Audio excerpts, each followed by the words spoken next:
you please join me in the Pledge of Allegiance, as long as we're standing?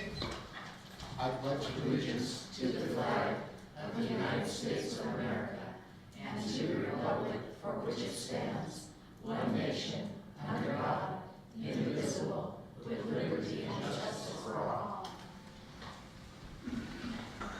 Okay, thank you. We'll move right on with the discussion items. And Ms. Reinerson, would you please tell us about discussion item number 1? Yes, so it's my understanding that the lobbyist is wanting the council to make a motion to appoint 2 council members to join her in meeting with the legislators. So that's... I moved here and back. Right left. So, yeah, actually Cindy and I volunteered only because we had some other things to get done on the same trip, so if Beck wants to get somebody and go with her, that would be great, or the 2 of us, I'm sure would be fine too, so council thinks I'm fine. I was willing to go. How but come, I don't necessarily have to. is it being narrowed down to 2 from a larger number in the past? And do you know why? I do not, but I believe there's been some conversations with other employees. Alls I know is that she said in the past we've scheduled meetings for the entire council to meet with the delegation. However, to encourage a more frank and honest conversation about the city's priorities, she recommends that there be 2 appointed. I'm not sure if staff has other comments, if they've talked to the lobbyist on as to why she only wants 2, but that's all I've been told. She did call me today and talk to me about before she asked you to put this on here. And it had come up that we were gonna, the city was asking to meet with everybody, and she was concerned about having a quorum if in fact she gets down to the situation with this being a long session, if she really gets into a situation where council people are asked to come down and testify and that type of thing. So as I took it, it's somewhat to stay nimble and work through the process for the full long session. And secondly, she was concerned having a quorum at times if it came down to that. And then I guess the nimble part of being able to react faster and really using a couple council people to communicate back to the full council is a way to get the most bang for the buck, I guess, is the way I put it. So that's what was passed on to me. And she included the mayor as part of that team as well as on the administrative side, she mentioned. So that's what she related to me. Well, that would be 2, but just Beck and the mayor, so. Well, what about having I think she was looking at 2 council representatives. So that's what she was If thinking. there are 3 of us interested, that's not a quorum. yeah, Just saying. I was going to suggest a pool that she could put out the word that, hey, Tuesday we need somebody down there and get 2 out of the pool. I was just thinking of that too. How about 2 main members and an alternate that can be there from the main members? I was just thinking about schedules. I don't know how flexible you guys are on your availability, but if she all of a sudden gets something arranged for tomorrow, you can't go, can you go, can you go? Maybe she can get 2 out of the pool of 3 or 4. I think that sounds like a reasonable approach. I know I'm not interested, so. Not very much schedule. Well, and periodically she does have something that she'd like to do fairly rapidly within a day or 2. I don't know what that might be in this session. Who knows what this session's going to look like or how long. But that would solve the That would be 2 council people and the mayor and everything, Yeah. and we'd go meet with the, okay. Go meet with whomever, and just put the word out amongst the 4 of you that are willing to be available. Take it for me. And I'm thinking Cindy, Jerry, Beck, and since Robert Thompson's not here, we'll pick on him and put him in that pool. Or Fred, do you want to? No, thank you. Jeff, you just said you didn't. No, Rob didn't respond, but He's out of town, so let's I don't know. pick on him. He'll say, I have a full-time job. And he won't be available. Well, yeah, and as long as we have two council representatives that can go. And Beck, you indicated here. Yeah, no, right, I indicated. indicated that I was interested, and I am interested, and because I sit on the KRCC Transpol and in an alternate on PSRC's Transpol, and a lot of our priorities are on transportation.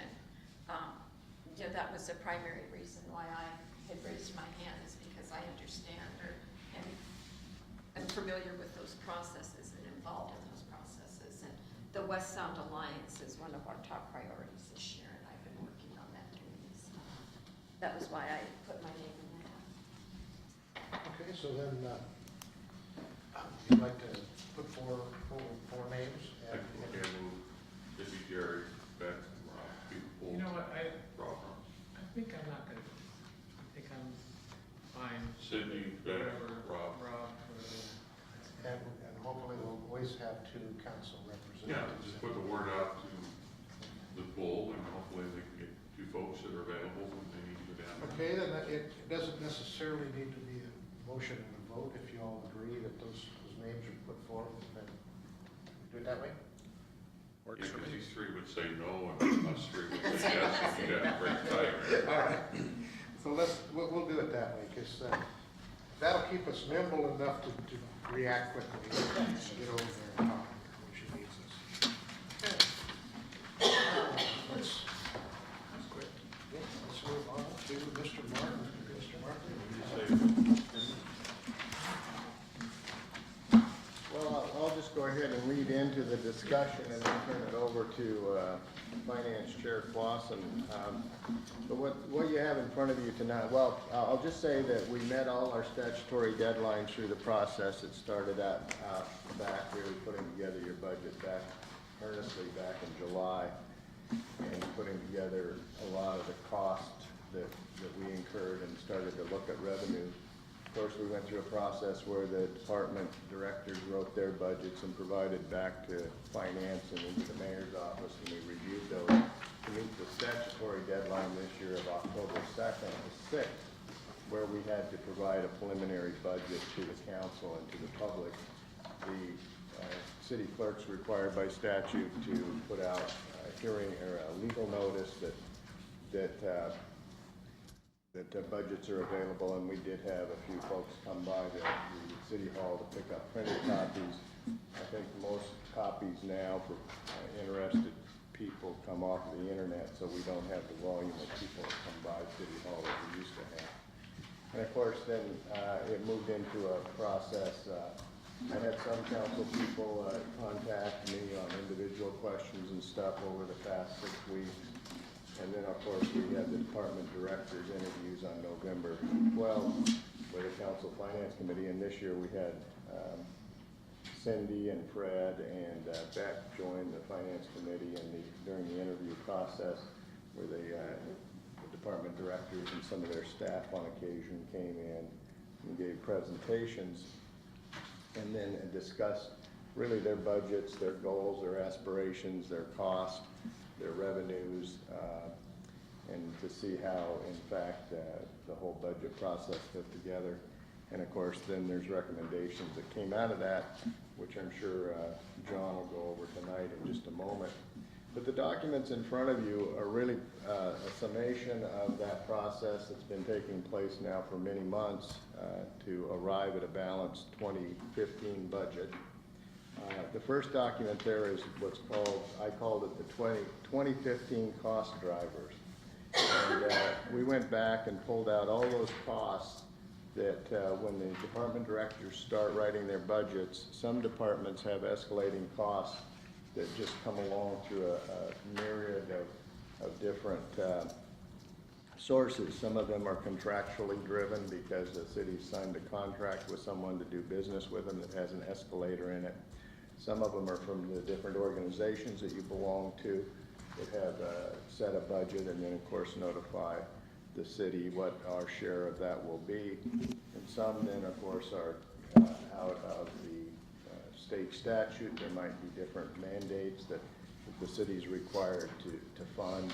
And then occasionally, and this year we have some drivers where we have the comprehensive plans that are required to be gone through, and there's a cost element to those.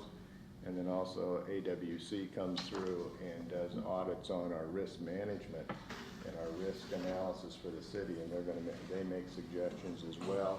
And most of those suggestions have a dollar attached to them. So this document here, the 2015 cost driver, shows on the left-hand column, I tried to simply show that there's an annual increase, and what are some of those things that each year go up, and we see those increases each year. And then the next column is a one-time increase. So these are items that, for whatever reason, this year a source document, something came along that told finance, told the department director, you have an escalating cost. But the one-time increase is something you probably see in 1 year rather than tied to some kind of ongoing increase. This list is pretty close to complete, but almost everything has some kind of escalator to it, down to almost everything. I mean, for example, we don't have gasoline in here. Of course, gasoline's dropped, but most of the years it's going up, that type of thing. Those type of things we're not capturing, but these are the more substantive things that cost. So we've talked about it over the years of, well, hey, what's driving the budget and what can we do? And I think that for us, this was an attempt to show the public and the policy folks, elected officials, that there are some costs that you're incurring that, gosh darn it, you just can't do much about if you're going to be in the business of running a city. The next document that's in front of you is your tax dollars at work, and of course this is something we've been looking at over the years, and this is just kind of a process to help everybody realize where we started and what's being recommended and what's going to change and what's going to be the final outcome. Of course, the yellow captures the mayor's preliminary budget that came out on October 6th, and then of course there's going to be impacts to that as the council finance committee and then the council itself makes additions and deletions and changes to that. The blue piece down below, I noticed that as notable finance committee recommendations this year, and I'll go through those just maybe briefly, but I'll leave the heavy lifting to Chairman Clausen.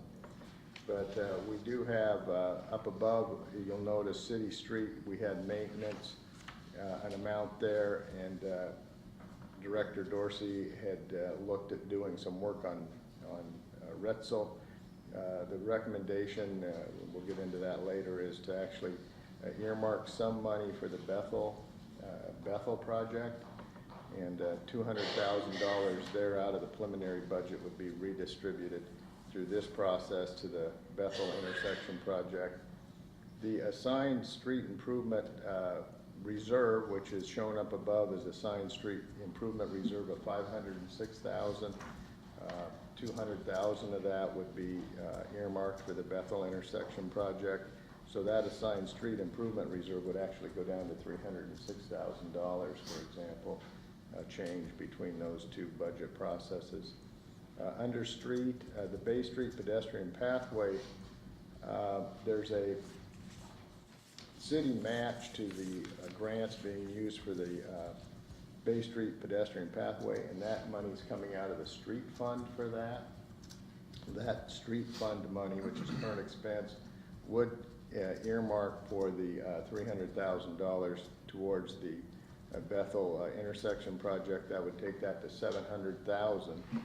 And for the pedestrian pathway match, the recommendation would be to turn to the recreational reserve, which is commonly referred to as the admissions tax, and to earmark that for the pedestrian pathway city match. Now, the way the project, as you're aware, rolls out, you wouldn't be probably spending that money in 2015, but would balance the budget if in fact you did get that far through the project. City Hall repairs was discussed. That's allowed under the real estate excise tax. $100,000 would be something new into the budget to start to address some of the maintenance issues for the City Hall building itself, which John can probably touch on a little bit. We don't have Mark here tonight. Property tax revenue from when we started the process till we are today, the most recent word from the assessor is that the property tax collection would be somewhat more than what the original estimate was back in August. And of course, you set the property tax rate at your last meeting, so we're looking at that to be $35,000 greater that the committee would say to budget for revenue. Sales tax revenue is discussed at raising that 2.5% over what the estimation was. Is that raising it to 2.5% or raising it 2.5% more? 2.5% more More than what? than 3.9 million. So 2.5% more than last year. Correct. Okay. Yeah, I think that's the critical piece is, Ellen, in your projections, you projected really just across the, 1.7. across the board increase in sales tax, and we proposed to increase that an additional 2.5, so. What was the percentage that you were looking at before? I thought initially you proposed 1%. Well, it started, well, the preliminary budget is in the booklet, was estimated, we estimated those back in June and July. And we projected out, and it looks like now that our projection that we have in the book is probably the amount that you're actually gonna collect in 2014. So it was a zero increase over what, what we were expecting to collect for this year. Okay. Right, so we looked at that, and we went back, we looked at the state's economic forecast and what they consider to be. There's also some other data out there that the other agencies use around here. There's the information that comes out of King County on their projections. And so 2.5% seemed to be a conservative but realistic increase. I think the answer to your question is it's 2.5% over Last the previous year. Yeah. It's not in addition to what 3.9 is projected. Yeah, well, I No, I thought don't initially think it was so. a 1%, and I thought 2.5 would be, was that? No, it No, wasn't. yeah. No, where the 1% came in is when we started the discussion on the 12th. Yeah. I said I was prepared to propose a 1%. Oh, okay, that's what it was. Yeah. Right, and that's just started the discussion on where we ended up. That's where the 1% came from. It was an Al Martin figure. Very conservative, which we said. It was very conservative, that's right. But, so anyway, there's where we're at 2.5%. Parking fee increase, actually what that is the sales tax that now we do have to collect and remit to the State Department of Revenue for the sale, if you will, of a parking space. So, we will recapture that through the cost of the parking permit or parking ticket as well. So that will be a revenue that offsets that expense. I thought I saw the Department of Revenue sales tax on that, was it that number? Or was 10.3, it yeah. 20? Where was it? It's in the middle of this page, is DOR excise tax for parking 10.3. Oh, it is, This shows okay, the same number, increase okay, sales yeah. across the board. But you may recall that you saw a figure close to $20,000. Yeah, I did, That's how much we had to pay in 2014 because we had to pay back the back oh, period. okay, one time only, We hope. to catch up. Okay, but I get it. That's right, that's where that came I keep remembering your earlier numbers and you've got me on these. from. Right. So Ellen, does that mean the parking meters downtown go from $5 to $5.50? Goes to $5 Whatever the plus sales tax. tax Plus is. tax, okay. Yeah. Yeah, 45 cents, 44. Right. But we'll have to do a resolution to raise it, you'll see that if this goes through. So there's that part of it, and then, we'll leave the other bigger, heavier lifting to John. I don't wanna leave him out of this, but he can do that for you. But the other part I wanna touch on just before I turn it over to the chairman is, on the if you flip it over, you'll see other charges and, other changes in revenue. And what that is the storm drainage utility budget changes brought forth by the adoption of ordinance number 1515. And so you'll remember we started the process of the budget in the preliminary mayor's budget the increase to the storm drainage utility fees had not taken place. So, you know, budgets and revenue live in a black and white world, so because that was not in place, it wasn't included in the preliminary budget. So since that time, it did pass. So what is attached to this is a supplemental budget. I tried to put this together like when we took in Bethel in the middle of the year and we did a supplemental. I tried to do the same format. So what we have is a document here that would show what the storm drainage utility budget looks like now that those fees have taken place. And we have adjusted the budget to the two-tier portion of that. So that took some smoothing to go back and get that to balance in, and that's what this document is, and that's why Andrea is here tonight, if you have specific questions on that. And so with that, if you don't have any questions of me, and if I've bored you sufficiently enough about the budget, I've succeeded in what I set out to do, and I'll turn it over to John to pick up from So there. if we have questions about this stuff, though, at some point, we don't have to now, we wait until John maybe explains. It's up to the city. And you're not going anywhere? Not that I'm aware of. Okay.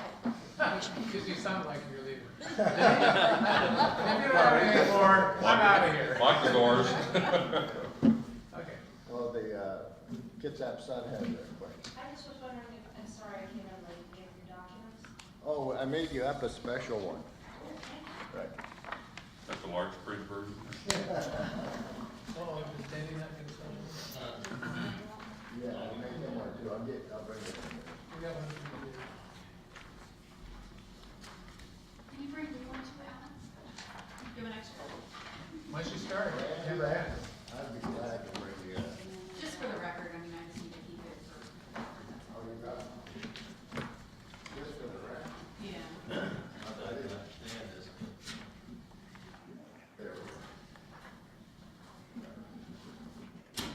I'd like to just kind of address a little bit of what Alan shared as far as some of the finance committee's recommended changes, and kind of put it into a project, if you will. The whole issue with the roads, the initial budget had $200,000 to repay Fretzel. And the committee's recommendation is that we pull that and apply it towards improvements to Bethel Avenue. Higher priority. Yeah, and the second, as Alan mentioned, pulling some additional funds that we had in the street budget, basically. And then that was about $400,000 worth.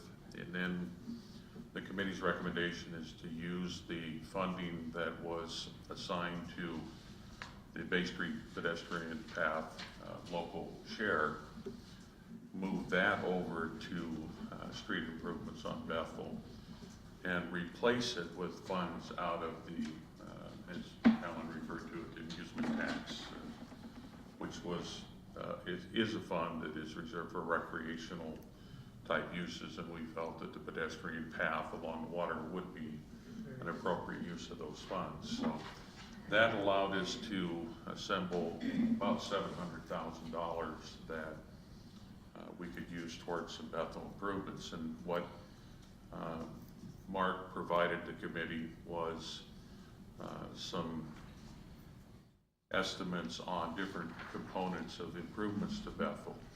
And the one that the $700,000 is being recommended to be used for is what I think he refers to as the Bethel Lund intersection. Now, basically, this would provide for paving on the north end of Bethel. It would be approximately where Mitchell veers off. It would then continue south on Bethel all the way to approximately where the Taco Time restaurant is. And then on the Tremont Lund portion, it would start at the bridge and continue eastward to approximately where Starbucks is.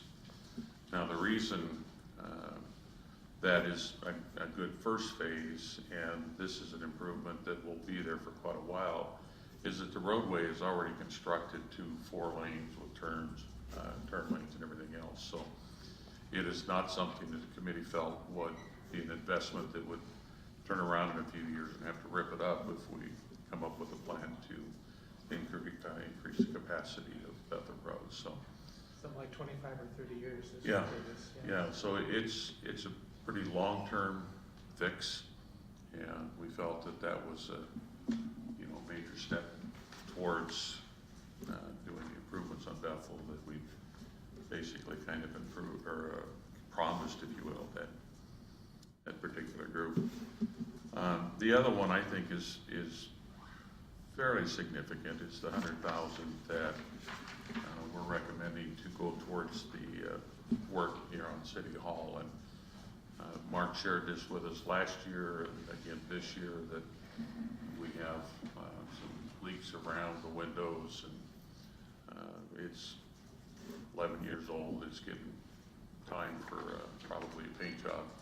So this 100,000 is a guesstimate that he's been able to assemble that would allow us to do the kind of sealing up of City Hall, if you will, caulking around windows, around the brickwork, and painting where necessary. So the committee felt that that was a pretty wise investment in just maintaining the beautiful building that we have here. So those are really two of the big ones. On the back of this sheet, as Alan pointed out, there's a number of proposed changes. There are some staff additions in the Brandy in the administrative area was looking for a small amount of additional time to help support the front counter needs, while she and Rhiannon are focusing a lot on public records requests and things that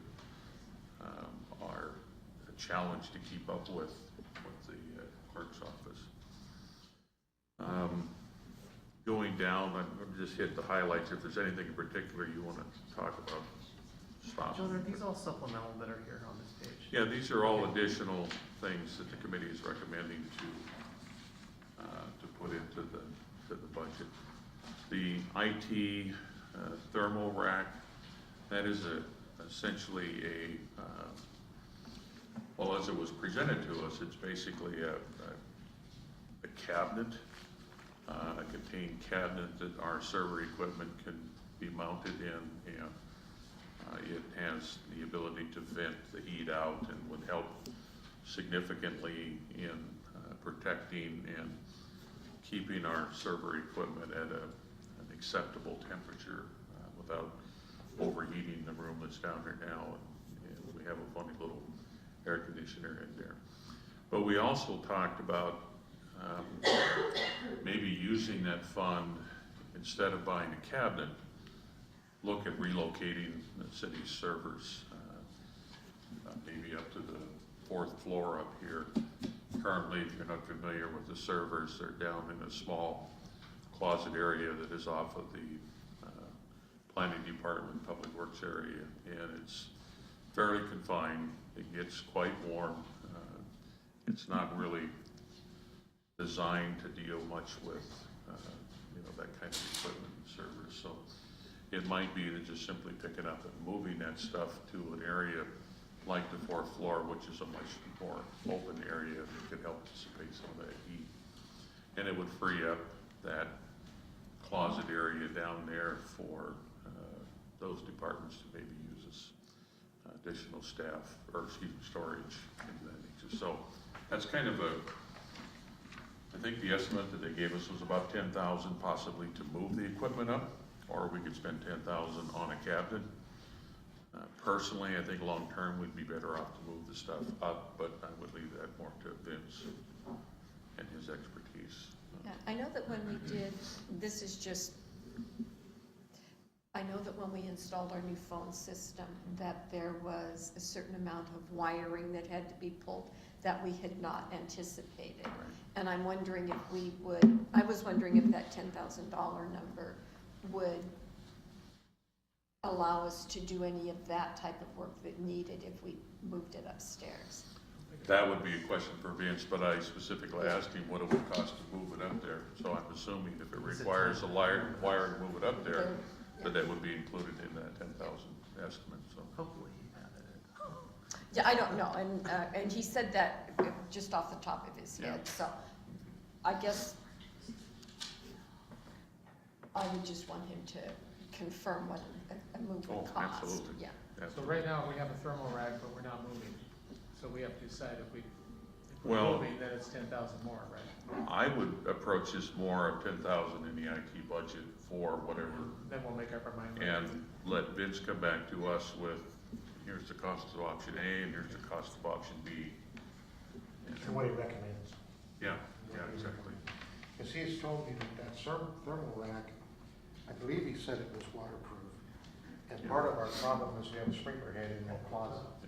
And it only takes one time to close down our servers and boy, we'd really be in trouble. So, yeah, that makes sense. Yeah. Do it one way or the other, whatever he recommends and can get. Whatever makes the most sense long-term. I mean, there's so much space up there on the floor that you can build a roof over the top of the rack and, you know, without even using much space at all. So anyway, that was in that area. Improving the Wi-Fi capability in this room. There's a couple of us that routinely use our iPads, and having quicker, better access to the system would certainly help performance on those things. So, mentioned iPads. Rob asked that we look at putting $1,000 in the budget to buy a couple iPads. One to replace his. His is I think the first generation that he's tired of winding it up every night. Yeah. And then there would be sufficient funds for a second one if one of you that don't use iPads would like to try it out, would have the ability to bring one in and try it out. John, I wanted to mention a couple things, and I probably should have done it that day in this area that I don't think we talked about. One is the mobile device management devices for 2000. Do you know if that would allow us to access the City Hall email domain easier on our phones? I do not. The Mass 360, okay. Because I think he talked about some system that would let us do that a lot easier than the system we have now, which is very cumbersome. I don't remember the discussion during the finance meeting. Not that meeting, but we Yeah, had but it. previously I previous- remember, yeah. So I don't know if that item there was responding to that discussion. My understanding of the hardware upgrade to Wi-Fi hardware was primarily just to get better connectivity in here. Yeah, it wouldn't have anything to do with the software for our I don't think so. Yeah. Although he did point out in our discussion back there that there are more people, employees at City Hall that aren't using the wireless system. So by making this improvement, it would not only benefit folks in here, but it will help employees throughout the rest of City Hall. He used an odd word for that. What was the word he used? Course. Yeah, I don't. When he was talking though, and one of the things that in the supplemental request for IT that didn't make it to this sheet was, he was asking for a part-time person to help him. And that, for lack of a better word, didn't make the cut. But, and then there was some discussion about how the city was gonna provide backup for him, and there were a lot of different options that were kicked around. And I guess the banker in me is coming out, but I think it's really prudent for us to have a backup plan for him and to have it tested and to have training on it. It's not just okay to say that we can call so-and-so. We need to know that so-and-so is up to speed on our system, and that if, you know, God forbid, you know, he is sick and needs surgery or is out for a period of time, that we have coverage. And I'm not sure, you know, what that would look like, but I think that I think it's just prudent of us to know what that would be. You know, just kind of A dollar figure like 10,000 or 15,000. right, or what kind of an agreement can we get? I know that someone had suggested Westside Utility, that they provide IT service for the Port of Bremerton. And so if we entered into an official arrangement with them and and they came over and checked all of our system out and said, we can do this, and if you need us, give us a call. You know, yes, they may put a dollar amount on that. I don't know if they would need a dollar amount without activating it, but they would probably have a dollar amount for the service they would provide us. I'm not sure, I don't know how old Vince is, but will he be retiring anytime soon? I'm just not sure. That's something to be thinking ahead about, yeah. Same idea. We do have somewhat of a catastrophic agreement with the county. Okay. And that's what we've counted on in case we do have a catastrophic loss of personnel. And but I don't know to the degree. I do know that Vince and the folks up there, the IT folks up there, have been in contact all the time. And he has assured us that they could come down here and do some of the things we need. I But don't know there's- to what. Right, and just, I believe that there are some systems that we have that are critical, and that would be police and public courts, and, you know, I don't think the police department can function a long time if there's a malfunction within either the hardware or their software. So how do we get them back up and running? That's my concern. Well, one of the things that we did talk about is buying new servers, some additional servers, to allow Vince to reconfigure our network to have what I'm familiar with the term of virtual servers. And that provides a much higher level of comfort if there is a hardware failure. Because you basically have a couple pieces of hardware that act as one in this virtual world, so that you could literally have one just turn off, and you still have one that, you know, you wouldn't notice basically any interruption. And I think that certainly, from my experience with networks, which is kind of limited, it certainly gave me a much higher level of comfort over at the transit, because we have virtual servers over there as well. And we designed it such that literally one of our two main buildings could fall down and we could walk over to the other and start up within an hour of whatever payroll, operating the reservation system for the transit, whatever the case may be. So if we did something like that, we would need to set up the virtual system, and then we would, so if hardware had a problem, that would be the remedy. But if Vince is not available, we still need a remedy for him. Right, and that's where I think getting somebody on board here that is familiar enough with the system that they could step in and maintain status quo until we could, heaven forbid, go out and hire a replacement. But at least we would continue to function. And I think, again, I don't know if West Sound is interested. I know that they, and it's been a few years since I was even involved in that discussion, but they were maintaining all of the Port of Bremerton's system. And what the financial arrangement is, I don't know.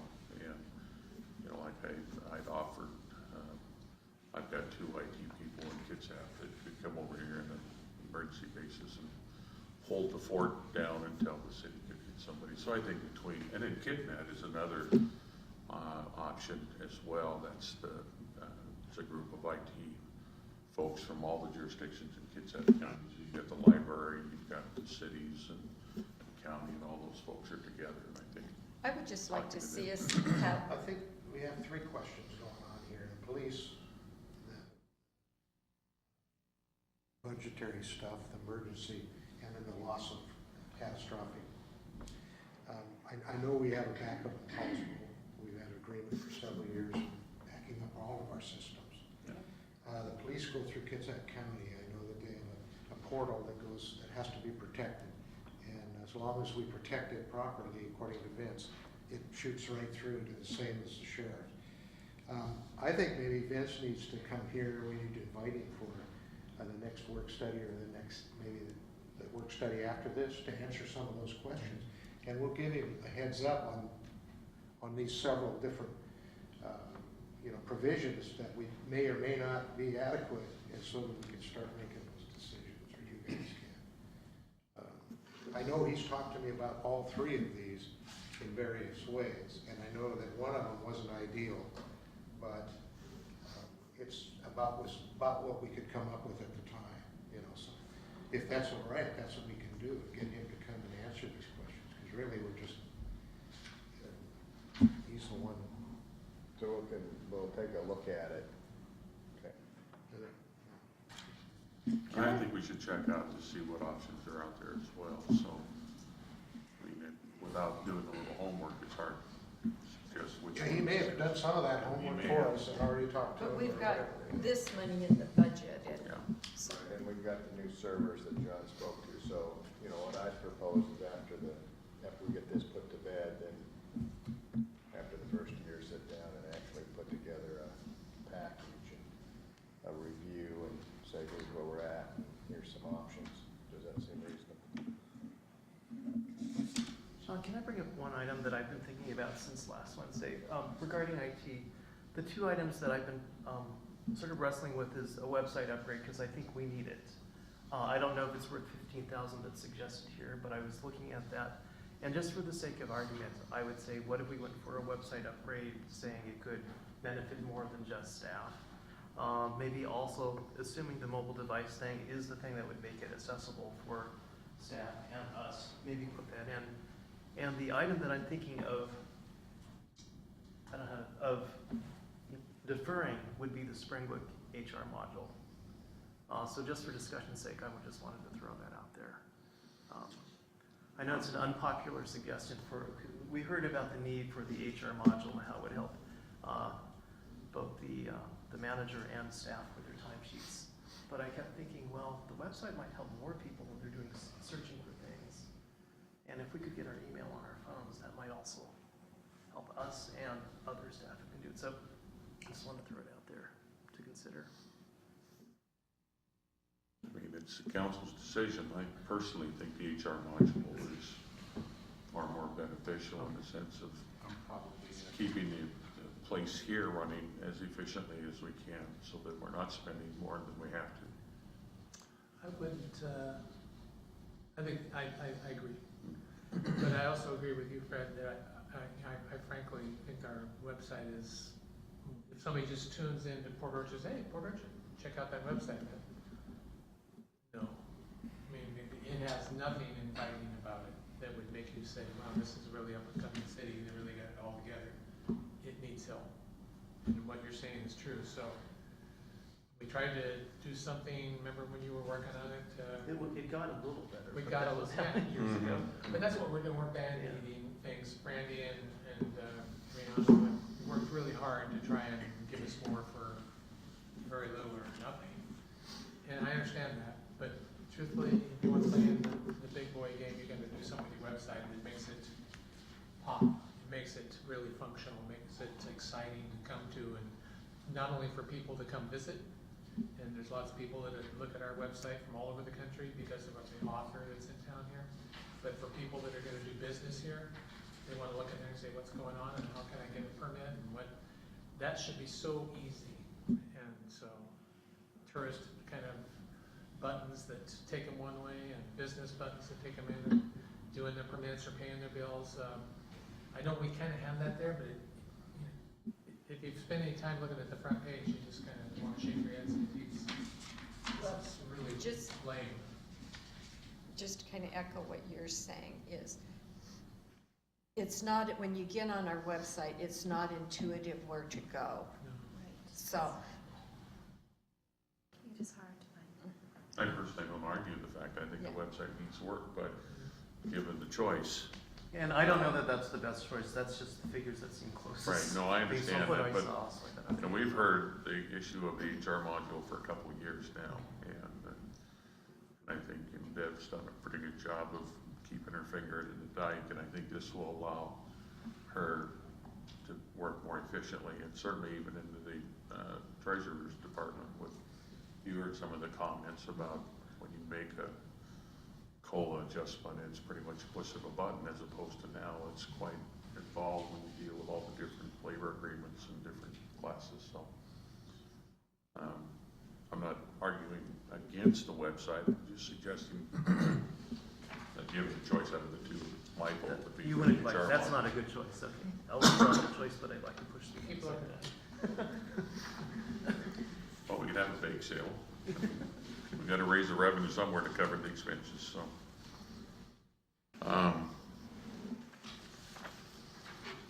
Let's see, the police cars, I suppose, are the next.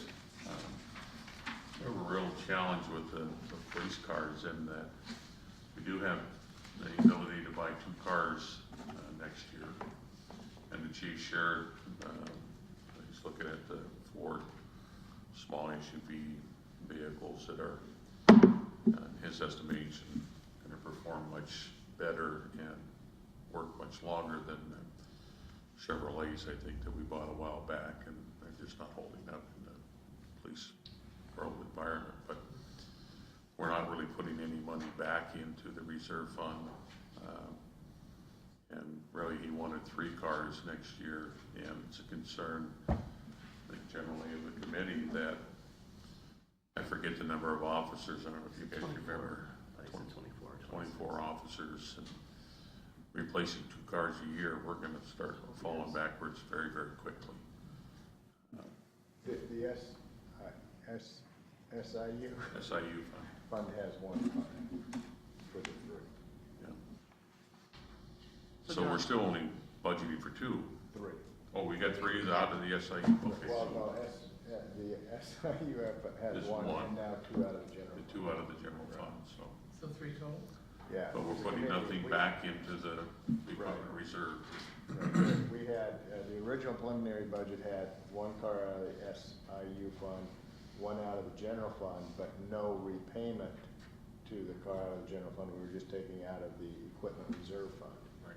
But the committee's recommendation that I captured here was to fund the 1 car out of the reserve fund, purchase a 2nd car out of the reserve fund, and fund that replacement as well. Now, these are all SUVs? That I don't know. Because it seems like he said that SUVs is the way we should go, more room, same chassis, same economic. Hybrids are no. I believe it is Same too, issue. because we had a conversation that we want to have the motor pool look the same. Be cost-effective ordering parts, working on them and everything. So- He thinks that for the very few $100 more for the SUVs. And that's what the other departments are doing, if you're out there looking at the Yeah. county and everybody, what they're doing now. We don't need a potpourri of about 8 different kind of cars out there.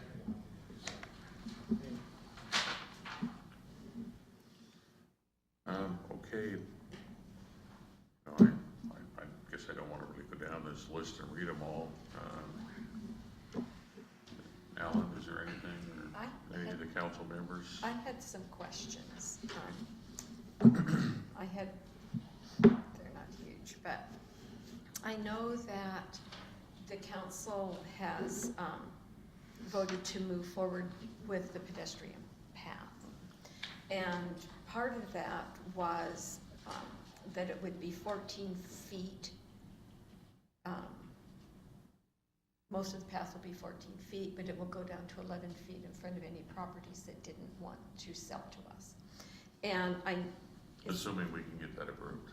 And I don't think that's not all the properties back. I think it's just, in particular, I think there's Potentially one property. The rest Yeah. of them could still have the 14 feet. Okay, correct. But what my point is, and I know that we have in the budget, we've earmarked the admission tax or the amusement tax or whatever for our match with that. What I'm wondering is, do we need anything in the budget for design work? Because we do not have a design for the 14-foot path. We have a design for an 11-foot path. So at what point does the Public Works Department have to do the design work, and do we need to put that in our budget? I mean, that's my question. Mhm. My other question is, the demolition of those homes, I don't know if that's included in the money that our allocation this year, or if that's included in construction, or if do we have to somehow find money in our budget for demolition?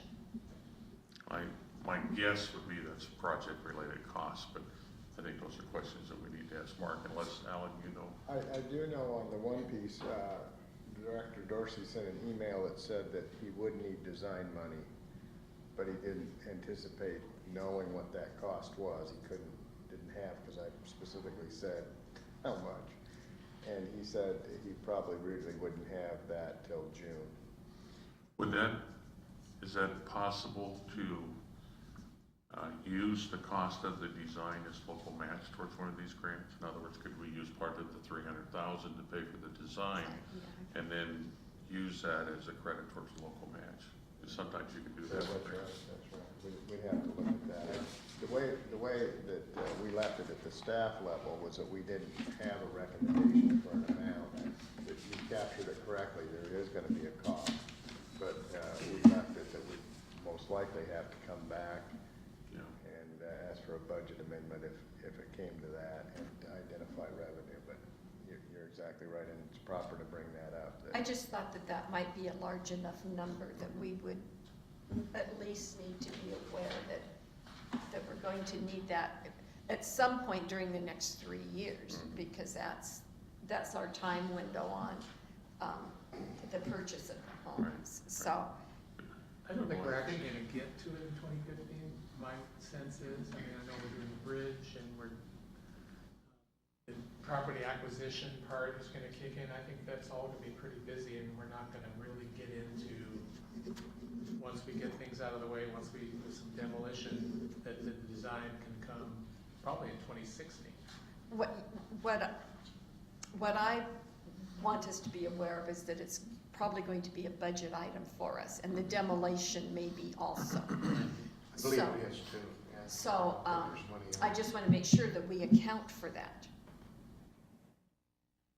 Yeah, and I don't know, that's a good question. And the property acquisition, what is it, 1.2 million or 1.5, and we have 1.5? money left over from other things with KRCC, so we have about 2.2 million available for the acquisition.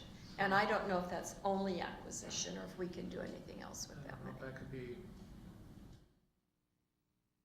changed in some way to property acquisition and prepare the site kind of thing. I don't know, maybe. I don't That's know. something. Those are all good issues, but I don't know that we have the answers here tonight. Yeah. And this came up at the staff level, recent enough that we haven't got the answer. Right. Questions come up, but we haven't been able to get our hands around It's that. on the radar screen, we just don't have the answers. And another point that I had, because the Public Property Committee we sit on, and we've struggled this year with working with Paul Powers Park, and we had talked about a park plan. And I know that that was a last minute thing that came across. But I believe that we have money in a park impact. We collect park impact fees for new construction. I think it's about $900 a unit, isn't it? So we have money in a fund for park impact fees, and we have to use that within 6 years, is that correct? I think it's now 10 years. Is it 10 years? Yeah. But I was wondering if we could use part of that to develop a parks plan during this next year while we do our comp plan at the same time. I support that. Thank you, Beck, for bringing that up. How much is in the parks plan? $164,830.22. Good guess. I guess your Wi-Fi works. That's park impact fee money? I thought we had 300 in park impact fee money. We collected $70,000 in 2012, in 2013, $83,000, and then $10,000 this year. Okay. So I wasn't there, and I apologize. Was this discussed on the 12th? This, It was mentioned, but it obviously didn't make the list, but, I mean, Beck is suggesting a way to be able to do it and fund it, which, Right, I wouldn't bring it up if I couldn't fund it. yeah, exactly, that's why. 300. That makes Better than the bake sale that I offered before. Actually, it sounded like Becca wants to do a biennial budget. Oh, definitely. Some cities do that. Can you imagine? Only doing it every 2 years? I think that would be good. But my point is that we have kind of struggled with public properties of moving forward. And when we looked at our comp plan updates here, whenever that was last month, there were issues brought forward on our parks, and what ended up, the result of that discussion was we really don't have a plan, and we haven't done any public outreach. So we have these parks there that are just dormant, for lack of a better word. And it just seems like, I would just think that doing it now, next year, while we're working on our comp plan, is an appropriate time to do that if Nick's department has the capacity to take that on. And if it could be done for, well under, I don't know what it would cost, but if we had 100, if we used half of that or a portion of that. Do you have an estimate of how much a consultant might charge for that? It really depends on how much they dig into what we've already done, but I think public outreach tends to be somewhat expensive, and I think the bones of our plan are good, but the public outreach component isn't there, and then I think the capital project element isn't there. And so we need to identify what people want each of these parks to be, what the specific improvements are, not just generally. Like right now, we have $300,000 in for Paul Powers Park, but it doesn't actually say what you're going to spend that on. It just says put $300,000 into the park, and That's in the comp plan. that's in the comp plan That's now. kind of a wish list. Yeah, and it can be anything at this point because it's not specific. And so I think the thing that needs to happen is to get specific with what those parks are. And if you really don't want the park to change, then there shouldn't be capital projects associated with it. It should only be maintenance. And so I think something like that, is in the $60,000 to $80,000 range to do an update, depending on how detailed it is. And that would tie back to the comp plan that then you would, Yeah. you can fiscally constrain. Exactly. Parks plan can come out of those impact fees. Yeah. It's, as long as you're increasing capacity through the process, Yeah. Meaning, making more, not More using parks? it, not using it for maintenance would be the easiest way to think of it. Yeah, you're making plans for capital projects that are Right. adding capacity. For improvements. Yeah, real improvements, and this would be the plan for the improvements, so that's how you get there. I for one think it would help a tremendous amount knowing what the citizens want at which park, figuring out how to fund that, and getting out a plan and a comp plan. We did discuss this, and thank you again for bringing it up, because I would support that also. someone can talk about. We struggled greatly with Paul Powers, this, that, there's 300, no, there isn't 300, how'd the three, that really kind of set us down the path. We heard testimony about the park across from Fred Meyer, is it a dog park or not, should it be, and I'd like to hear from the citizens, what do they want for these parks, Well, we only have so many dollars, and my personal belief on parks is that we spread ourselves thin, then we have a bunch of mediocre parks. Right. If we kind of focus on those that are getting the most use and seem to have the most interest by the public and really put our bang for the buck in there, I think the citizens would be happier. But we don't know what they want. We Oh. don't know which ones they're gonna use. I can ask you. Everybody that's running for office next year can, by the way, while I'm here, I was gonna ask Andrea, this is your reason for being here, right? Yes. And does anybody have a question on this? Because I know she's really interested in what we're talking about, but I wonder if you have something else you wanted to do tonight other than watch us, and if we're not gonna ask any questions on this, I'm here to Why are fill you in here? for Mark tonight. you what? I'm here to fill in for Mark tonight, since he was unable to be here. So you're Mark. Oh, you're Mark, so you got other She's assignments. marked, she's marked tonight. Okay, never mind. I'm here to answer your public I works was thinking questions. this was your only reason for being here. It Never was, mind. it was for me, not for her. Never mind. And then, John, I Thank just you for had one trying. other point on the budget that I wanted to bring up, and that was last summer, when we renewed our franchise agreement with Cascade Natural Gas, we did not put in a rate increase with that at all.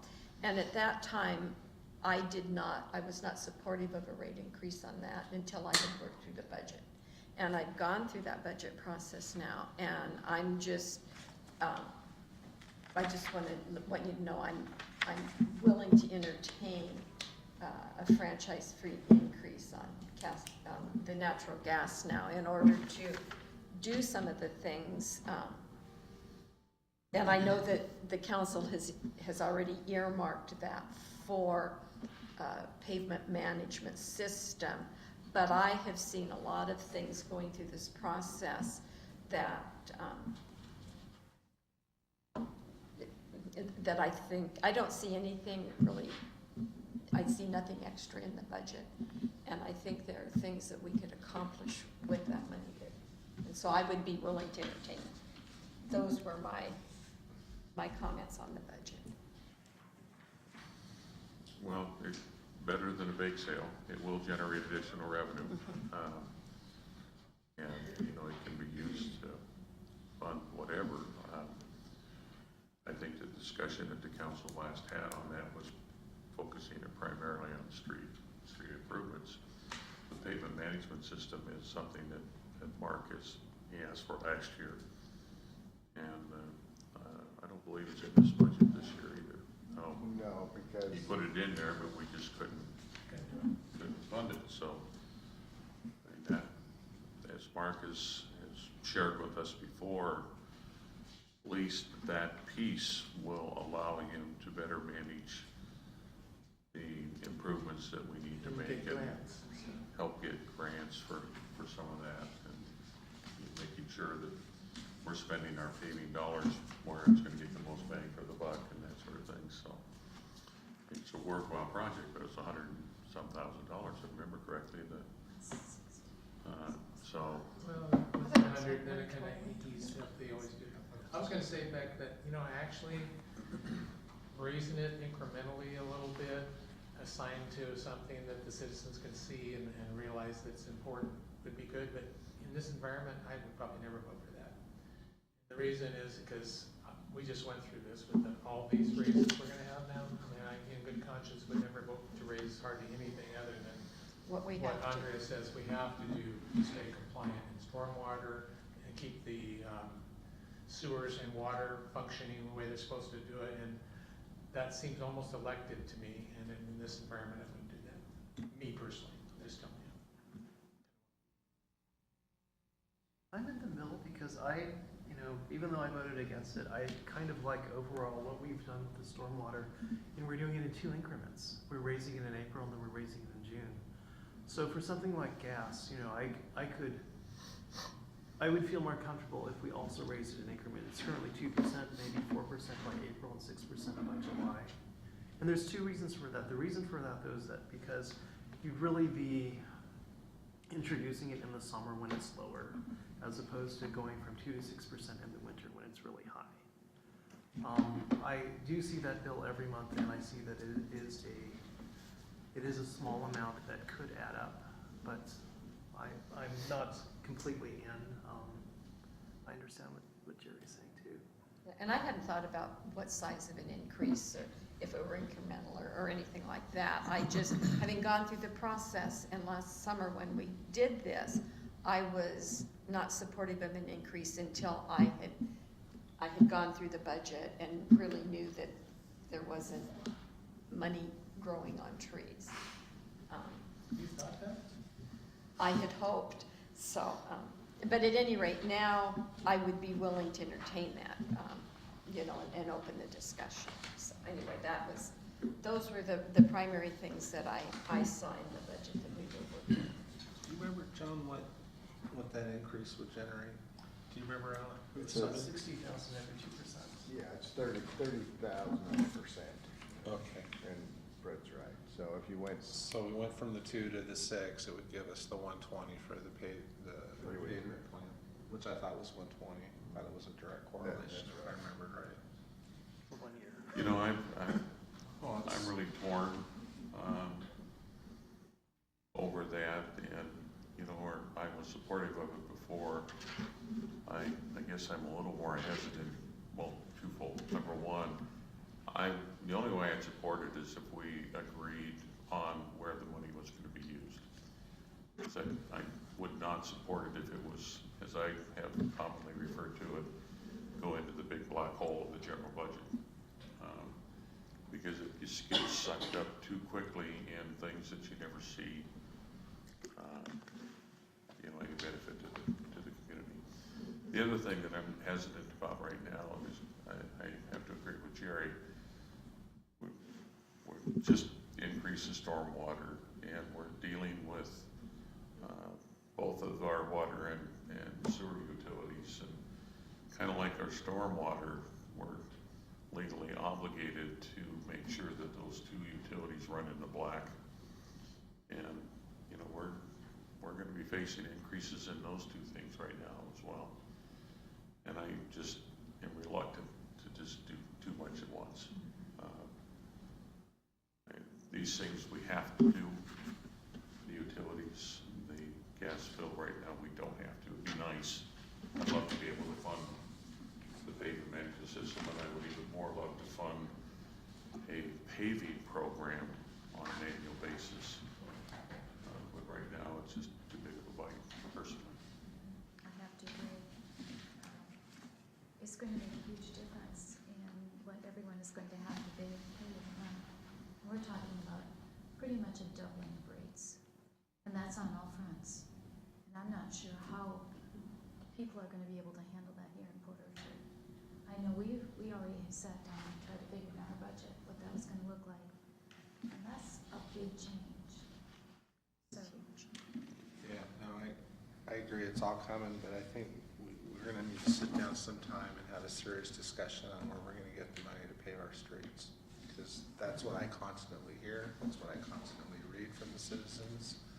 And doing the intersection of Bethel and Lund isn't gonna fix the street from Taco Time to Fred Meyer, which is just rack full of potholes. Or any of the other arterial neighborhood streets or any other part of the 44 miles or whatever pavement that we have. You know, and it's not gonna come cheap, but we need to figure it out. Well, the longer we wait, the more expensive it gets. But, anyways, good comments. Well, my position has always been what Jerry said, particularly being, you know, new to the council, in that I wanted to see the overall. I wanted to see all of the fees that were coming and not one in an isolated situation. So I truly support both of your comments, I understand. one question that I had, actually, probably, I'm kind of jumping, but I was going to ask Nick, when we were talking about wayfinding signs. Can I go back to just one point? Sure. Yes. Was there any direction to staff on the park On the impact parks fees? thing, yeah. On the park. Yeah, that was just, Council's I thought. don't think I'm quite ready, but work study and then talk about it. so. Well, it needs to That- go in that's the something- budget. You know, it's good if we're gonna do it. We can't do a supplementary Well- at some point. I mean, the best way to do it is to put it in the budget now. Right. That doesn't preclude us from not putting it in now and doing a budget adjustment, but that's kind of a hokey way of doing it. If we're gonna do it, I think we need to make the decision either yay or nay, and let's move on. Because on the 25th, if that's next Tuesday night, then the budget document will need to come forward to meet the statutory deadlines for adopting the budget. And my feeling on it is, Reading it. I would rather have a parks plan. This money that we have sitting there has to be used within, you said 10 years? And so we're not close to that yet, but before we spend it and invest it into a park, I would like a parks plan. And I think it's appropriate to do that in conjunction with the comp plan. And so, because we have money, we've got to fund it, it's not coming out of the general fund, that I would be supportive of doing the parks plan. And I agree, I support that position as well. It's revenue neutral. We don't have to cut anything to pay for it. doesn't align with the comp plan. Touches about a little less than half of it if we put in 80 for it. I don't really know how much the parks plan is.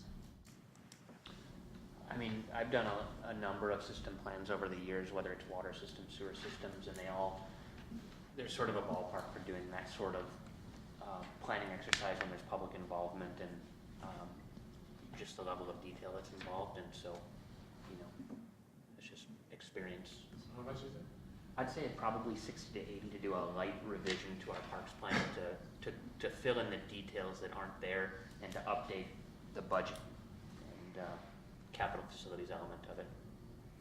Nick, where is the wayfinding process budgeted? I mean, you were talking about the 55,000, that's just design and placement, but where is the actual structure? Where does that come from? Where's that in the budget? It's in public works. You mean the actual construction of the sign? Of the signs, and how much is that? I couldn't find it on the, I think it's earmarked at $20,000 off the top of my head. $20,000 to produce the signs?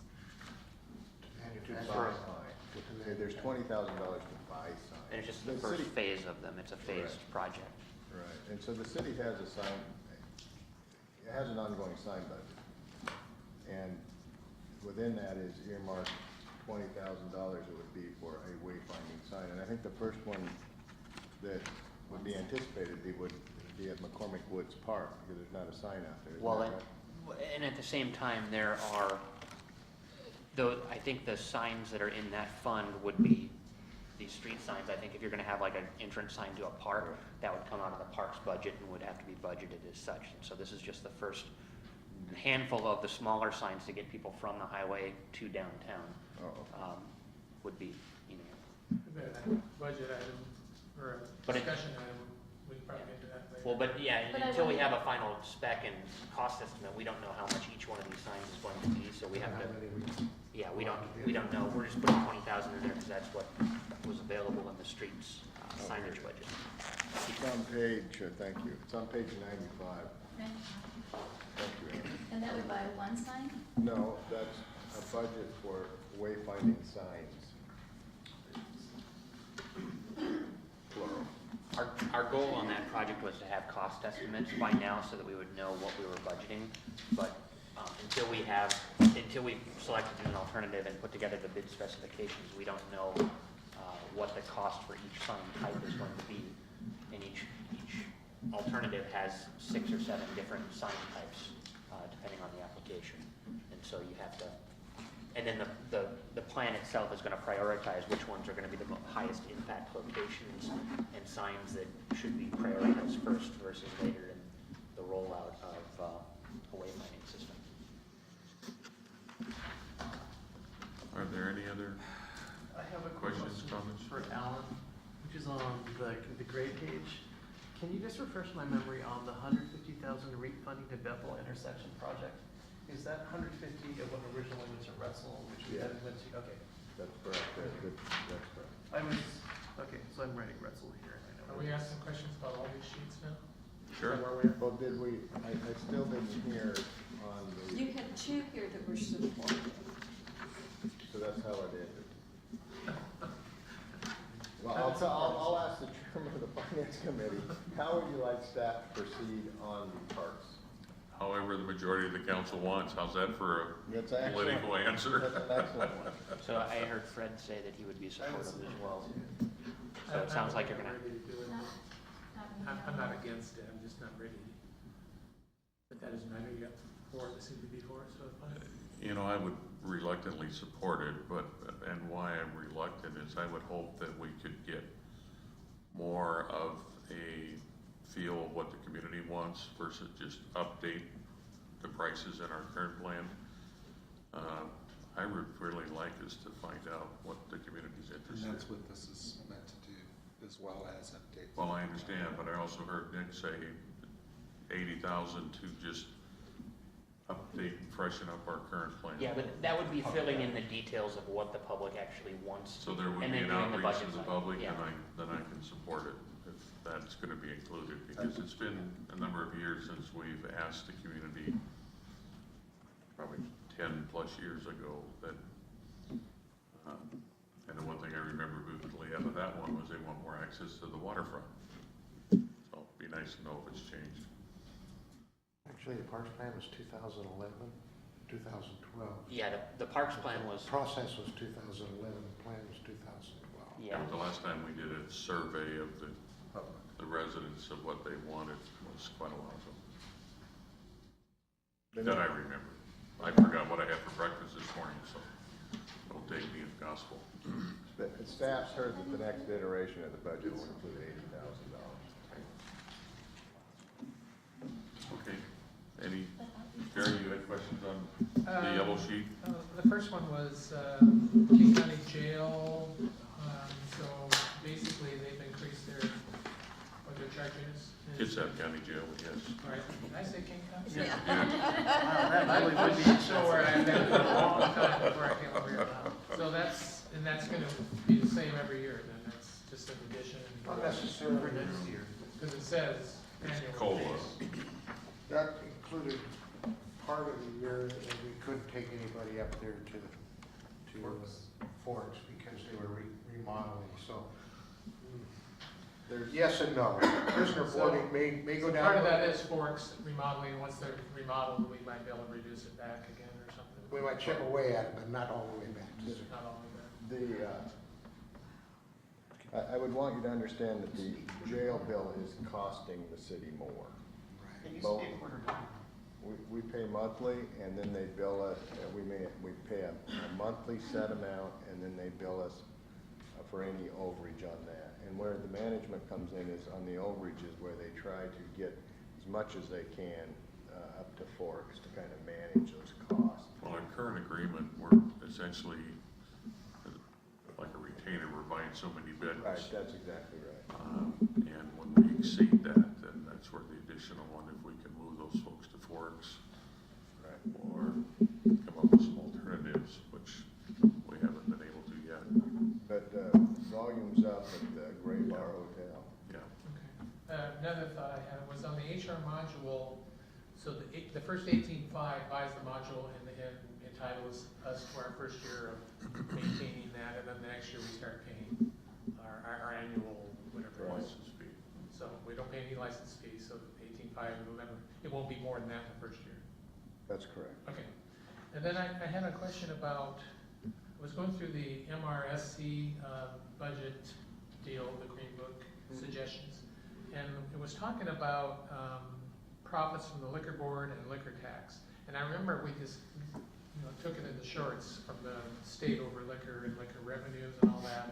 And I remember a number like we were one time getting 60,000, or I can't even remember what it was, but it was something like that. Sure. And so I was looking at the years, and I can see that 2012 was before they kind of clamped down on us. And then the number, for example, liquor tax went from 16 million that was out there to share down to 1 million. So that was significant. Now I see it also, the estimate is going back up again for 2015 to 12 million, which, it's 20% less, but that's way above the 1 million. And what I'm wondering is, in our budget, do we have liquor tax as a revenue? We do. And how much is that? Do you remember? You don't have to pull it out, I mean, is it like, Yeah, it's in. are we starting to approach the other number again? No. Well, the state's hanging on. The state's hanging on to it, and that's Well, one of it our doesn't look like it. legislative priorities. Yeah, well, that's why I was saying, it doesn't quite look like it, because the profits to be disseminated was 43 million in 2012, and it looks like they're saying it's gonna be 39 million in 2015. When did So we I- privatize it? 2 years ago? I think Yeah, two. 12. So that could be the difference between 12 and 13. Yeah, but I'm just saying that these, Right, but it looks like we're getting showing- back to similar numbers to when we were, But they are hanging on. But they're hanging on to it. They're not distributing. They're so not- they're not distributed. No, so that's one of our asks on our legislative thing is the state shared revenues. Okay, Right, so so what they still are hanging on to it. But Jerry, it's based on your population.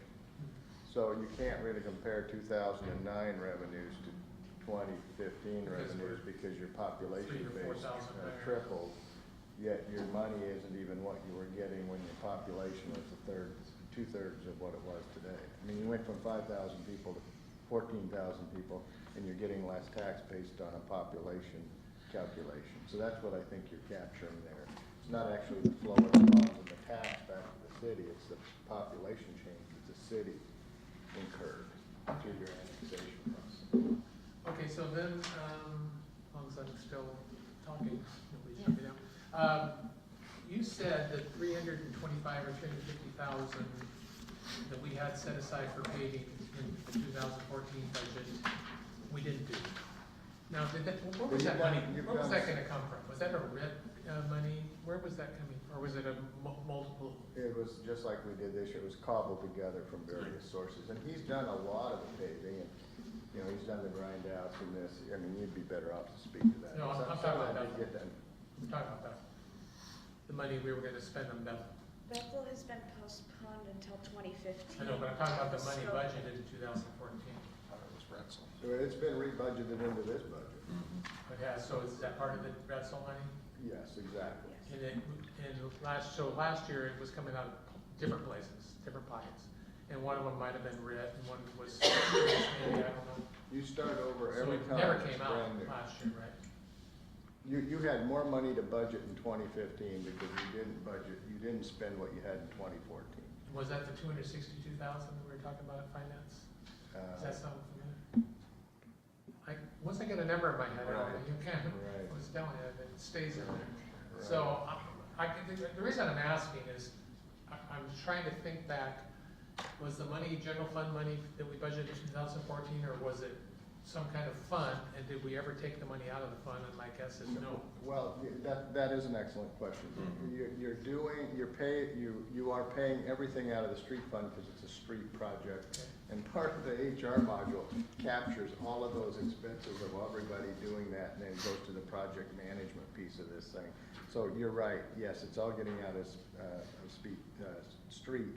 Some of what you budgeted that comes out of REIT money, the real estate excise tax, is transferred to pay back the street fund afterwards. That's how the budget process works there. So there is some piece of this of how much do you go ahead and transfer out to cover those costs. So what you'll find, I think, if we went back and looked at the actual numbers, it's drawn down both some out of the REIT fund and some out of the street fund, but some of that comes to balancing out your ending cash balances, which were shown on that one Slim Jim, and on how much you're gonna start. So it wasn't 100% spent out of the street because you didn't spend it all, and it wasn't 100% done out of the REIT. It's balanced somewhat to close to what you probably had balanced, what you had anticipated percentage-wise coming out of those funds. So the 700,000 for Bethel and Lund is a sizable portion of the 300 from the previous year is into that. That's where it's coming Yeah, from. because you're using what we Okay. would I call just wanted ending to cash See if that's balance. what the case was. Okay. Right, that's basically, you've got it. Great. Any other comments, questions?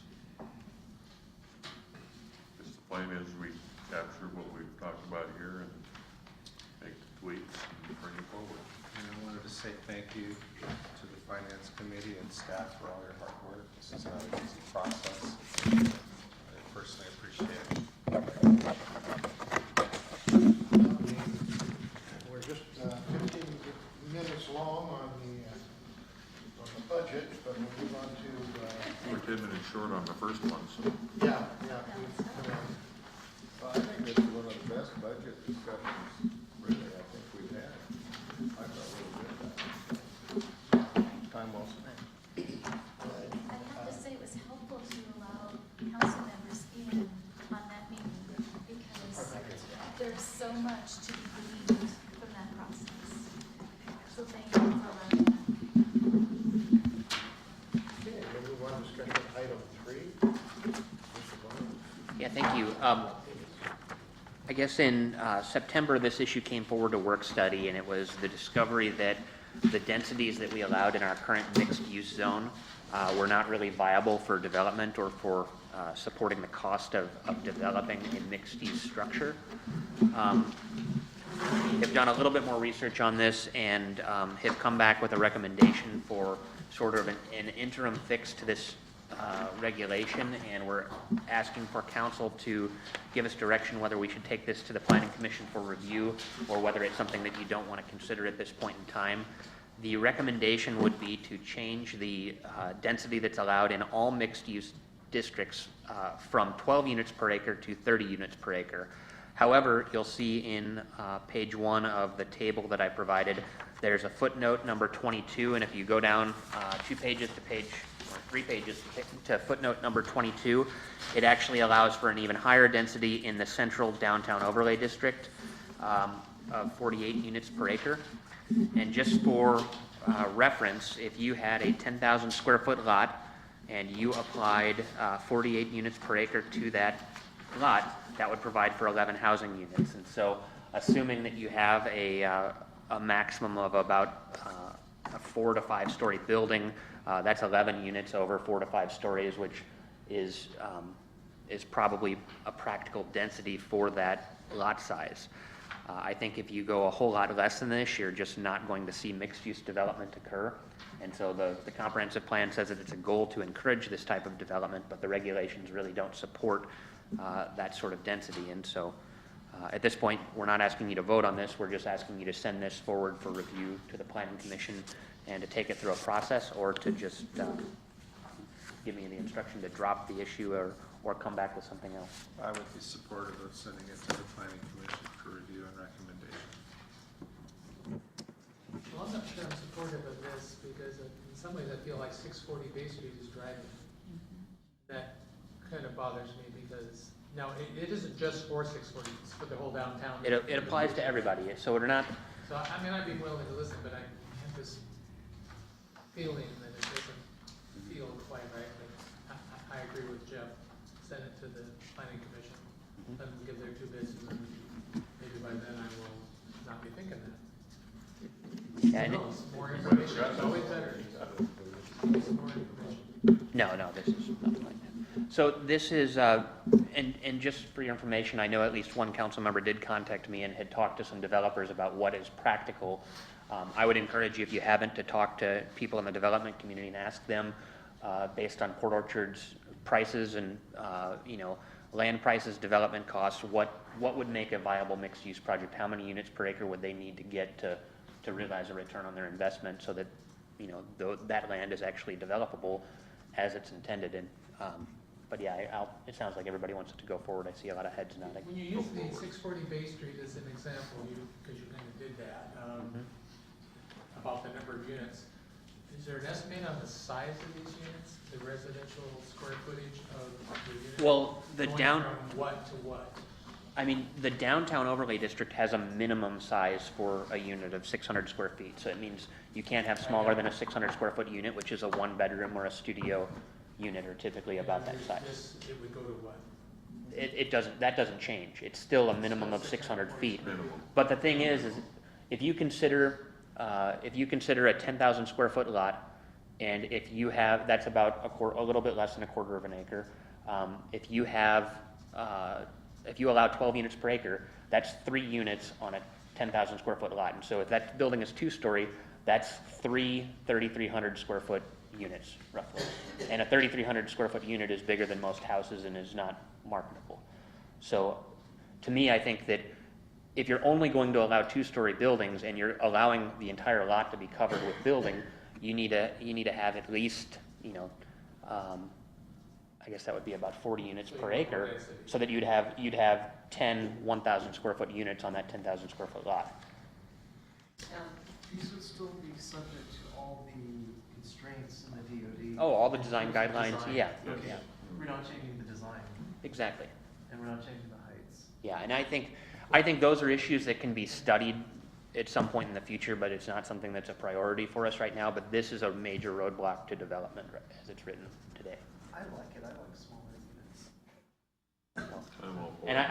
I think this is a conservative mixed-use density. I mean, I think that this could go much higher than what it is now, but I think that it's viable, but it's still not a really intense mixed-use project like you would see elsewhere. So it's a Like 400 square foot units? well, it's not even about the square footage as much as just the building, I mean, you're talking building heights and other things Okay. in conjunction with This density. doesn't change any of that at this time. Yeah. so, okay. Cool. Right? Number 4, wayfinding signage, logo. Mr. Bond. Yeah, so I know this has been a little bit of a controversial issue, and at this point, we're under contract. The contract is expiring at the end of the year. Per the terms of the contract, we need to select a preferred alternative and have the contractor finish the project. And if we don't do that, we either need to extend the contract so that that work can continue into next year, and we would have to adjust the budget accordingly, or I suppose the other alternative would be to terminate the project because it's not something that you want to do. How much do we spend on the project so far? I think we're about 50% of the way through the budget, which was $55,000. 27.5? I don't quote me on that because I haven't looked it up recently. I know we did get an invoice last week, and I don't remember how much that was for. But we're about 50% of the way through, and what has to be done still is actually putting together the bid specs for each of the sign types, so that, and also then programming all of the locations that would be where the signs would be throughout the city and which type of sign would go where, and then what is on that sign. So it's a manual of everything that we're trying to locate with the system, and then also prioritizing which ones we want to do first based on their impact. Are we gonna have time to, because we do have to decide what they're gonna look like, from the small, medium to large signs, and that's gonna be quite a challenge to get that. Yeah, we're coming up against it. I mean, we really need to decide this or extend the contract because they're running up against the constraints of what they can do before the end of the year. I would be in favor of extending the contract because there's a lot of questions, I think, that need to be answered, Nick.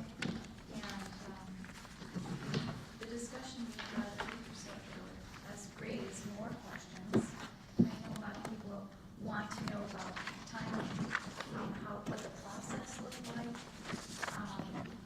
Do you have minutes of these meetings? No, minutes were not kept at the committee meetings. Well, did you tape them? Nope. Well, to me, that's a problem. Every other committee meeting regarding the council is both taped, audio or videotaped, and we have minutes. So I would want to know why these Well, you meetings know, didn't have minutes or Cindy, weren't Cindy, taped. the whole problem with it is, this council voted to go this direction about 6 months ago. And you didn't vote for it at the time, right? I didn't. No. And the whole point is, do we now keep fighting about, that you were not for it 6 months ago, you're not for it now, I can see that, but the whole point is, the majority of the council did vote for it. And we have the specifications, we got a bid from, from a person that was ready, willing, and able to perform. And now to stop and say timeout, I don't like it, I don't, it seems to me like you're simply just revisiting the vote you already said no on all the time. Okay, I'm asking about the process. Okay, I just answered. Oh, and I want to, Mayor, you are the one who commands that we have transparency in this council. I am asking about transparency in this process where you are planning to spend $55,000 and then an additional amount in whatever that sum may be for signage. It's called transparency. I've got questions that are not being answered. I would like to know more about the process, how the designer was chosen, how the committee got involved. I think the citizens want to know more. So and as far as delaying it, I think it doesn't hurt for us to get some of these questions answered. It's not hurting anyone. Well, actually, it could hurt, it depends on how we delay it, how. Well, You said I that mean- we could delay the process, so- that's something you just mentioned.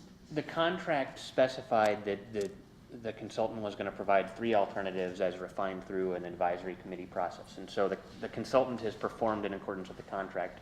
And so if there's a problem with the 3 alternatives, or if you want to go back and do more design work or more concept design work, that is outside of the scope of the project, and so that's potentially going to drive the price up.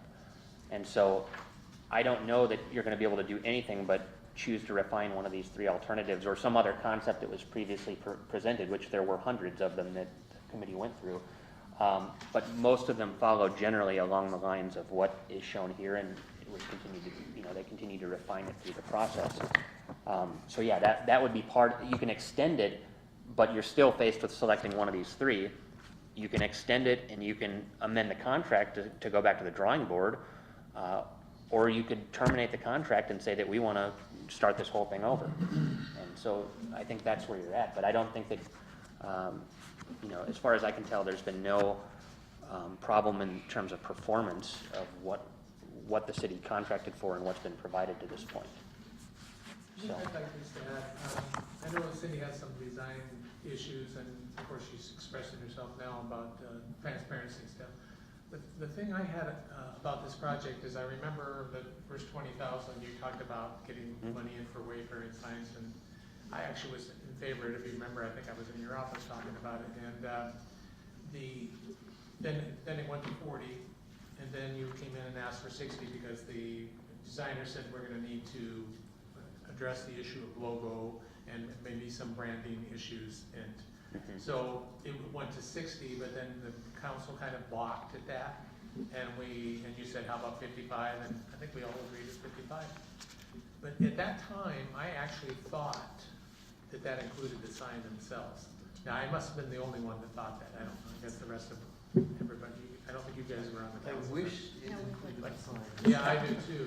But what I'm complaining about, and it was actually why I asked the thing about the parks department thing, is I'm having a trouble with what we're doing as a council, which is kind of like open-ended, and the budget amounts are not solid. For example, now we're at 55, but I frankly don't have any idea how much this will actually cost, this whole project. Well, if this goes, if we follow the contractual agreement that we signed, it'll cost what we budgeted for. If you continue to say we want to rethink this, we want to stop, we want to go back, we want to debate, then who knows what it means. Yeah, but And that's I not what think I'm talking the about. important thing is, I'm talking about, I don't know even right now, and I don't think you do either, what this wayfaring project, let's just call it the original project, is gonna cost. Because if you told me that it was gonna be like 100,000, Yeah. I said, really? Because I mean, I've got one of an my answer. objections was, we need a plan downtown before we put the signs in, because we had to have an idea what the downtown water. I've got an answer to this though. So that, And I'm not trying to say that redo the vote, Mr. Mayor. What I'm trying to say is the project's open-ended.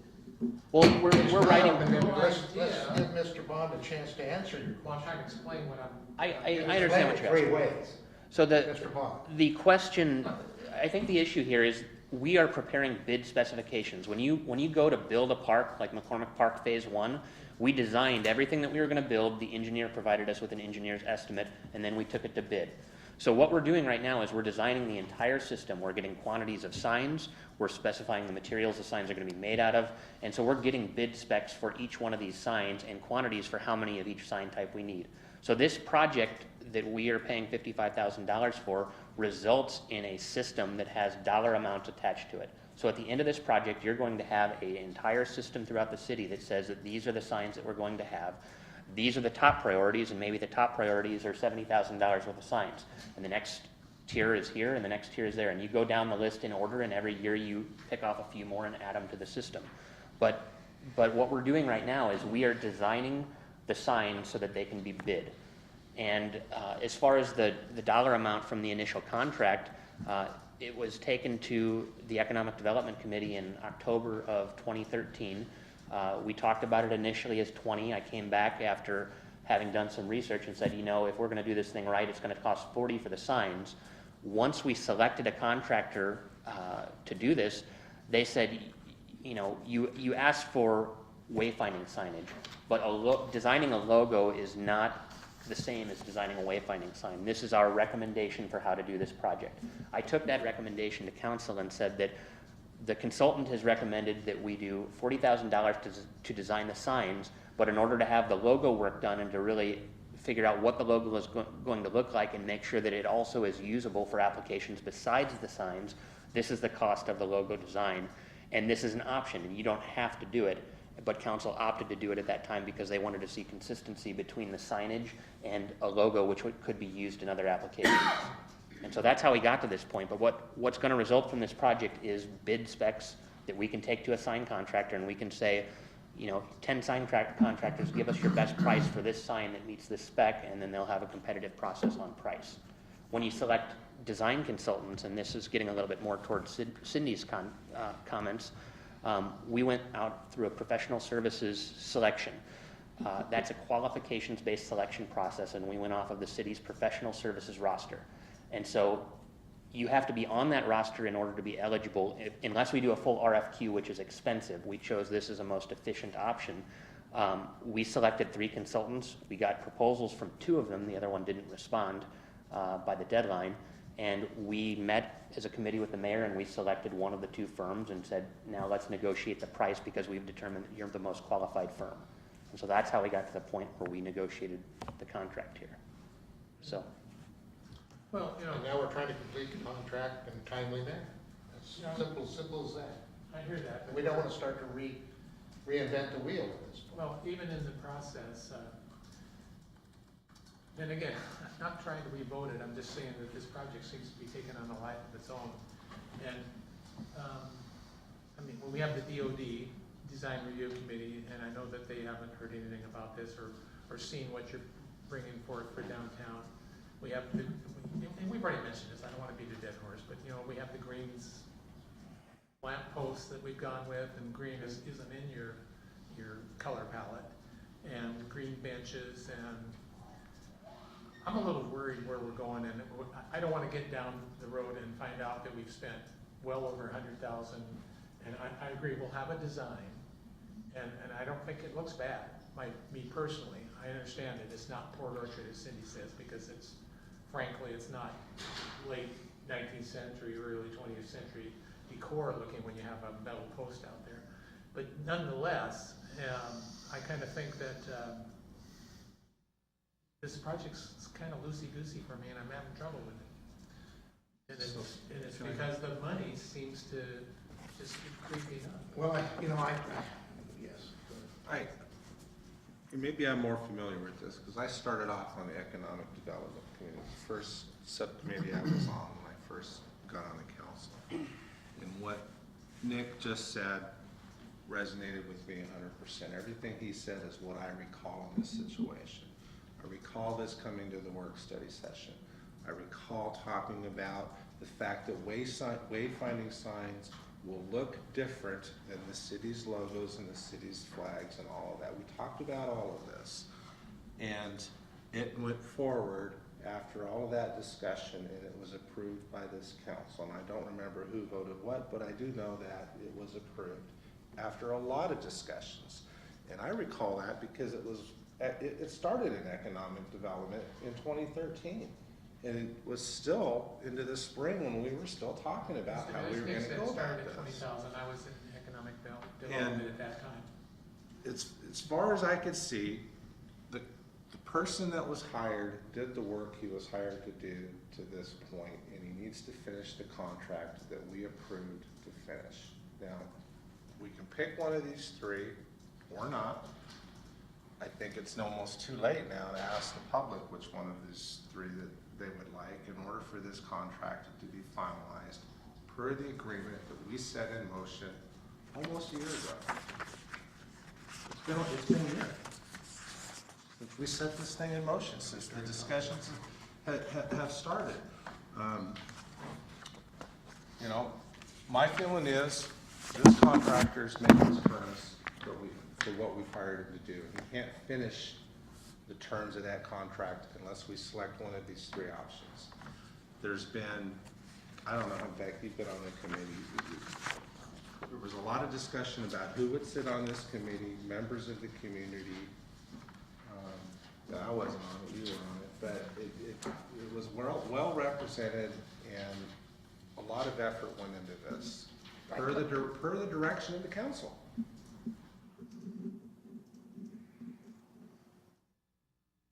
Correct, and the selection of the contractor was also done via a committee.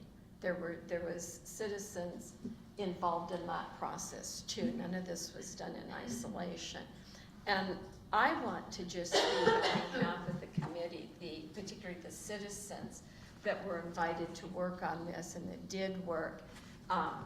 You know, they gave up many hours of their time to come and work on this. And we all view things differently. And this is what their, the results of all of their effort. You know, we went through several iterations of all of these, and many of them, you know, it was a lengthy, deliberate process by a committee of people. There were 2 electeds, the mayor and I sat on it, Nick and Mark sat on it, and then there were 4 citizens. And it was very well vetted. The committee has all spoke to how well, you know, that they are pleased with the product. So I don't know, I mean, in my opinion, we need to continue to take her forward. And I do agree with Jeff, is that because of the time and some other issues, it's, it may be a little late, you know, to get a lot of additional public input on it now. I don't know if the city has received any comments after the presentation that Mr. Ambrosini did. Well, one thing, I have sat on a lot of community meetings, so I've been a part of economic development, and I was at the meeting where we made a recommendation to the council to move forward with, for instance, green fixtures, green lampposts, green benches, that kind of thing. I sat on the committee that helped to determine what was going to happen with the DOD, the design review and all of that, and a great deal of time was spent by numbers of people meeting for many, many hours over a long period of time. Were those recommendations put forth before this committee when you were starting the process of considering? Did you understand that green had been approved? Did this design firm understand what had already been discussed and approved by the council? Well, I think the first point is this is not just a downtown project. This is a citywide Correct. sign system. That's the most important. And so, you know, I think that in terms of defining the boundary of your downtown, if the colors of downtown extend outside of downtown, that boundary is lost. And so I think there's a benefit to the contrast. The other point that was made in the meetings that we had is that green for wayfinding signs, number one, all your other street signs are mostly green on state highways and whatnot. You need something that contrasts with the landscape to be highly visible. And so that was another issue of discussion. And we had green alternatives that were these signs with a green color palette, but ultimately it was discussed and decided that that wasn't the direction that we wanted to go. As far as, you know, past council action, obviously I wasn't here and I wasn't a part of those discussions, you know, years ago when that took place.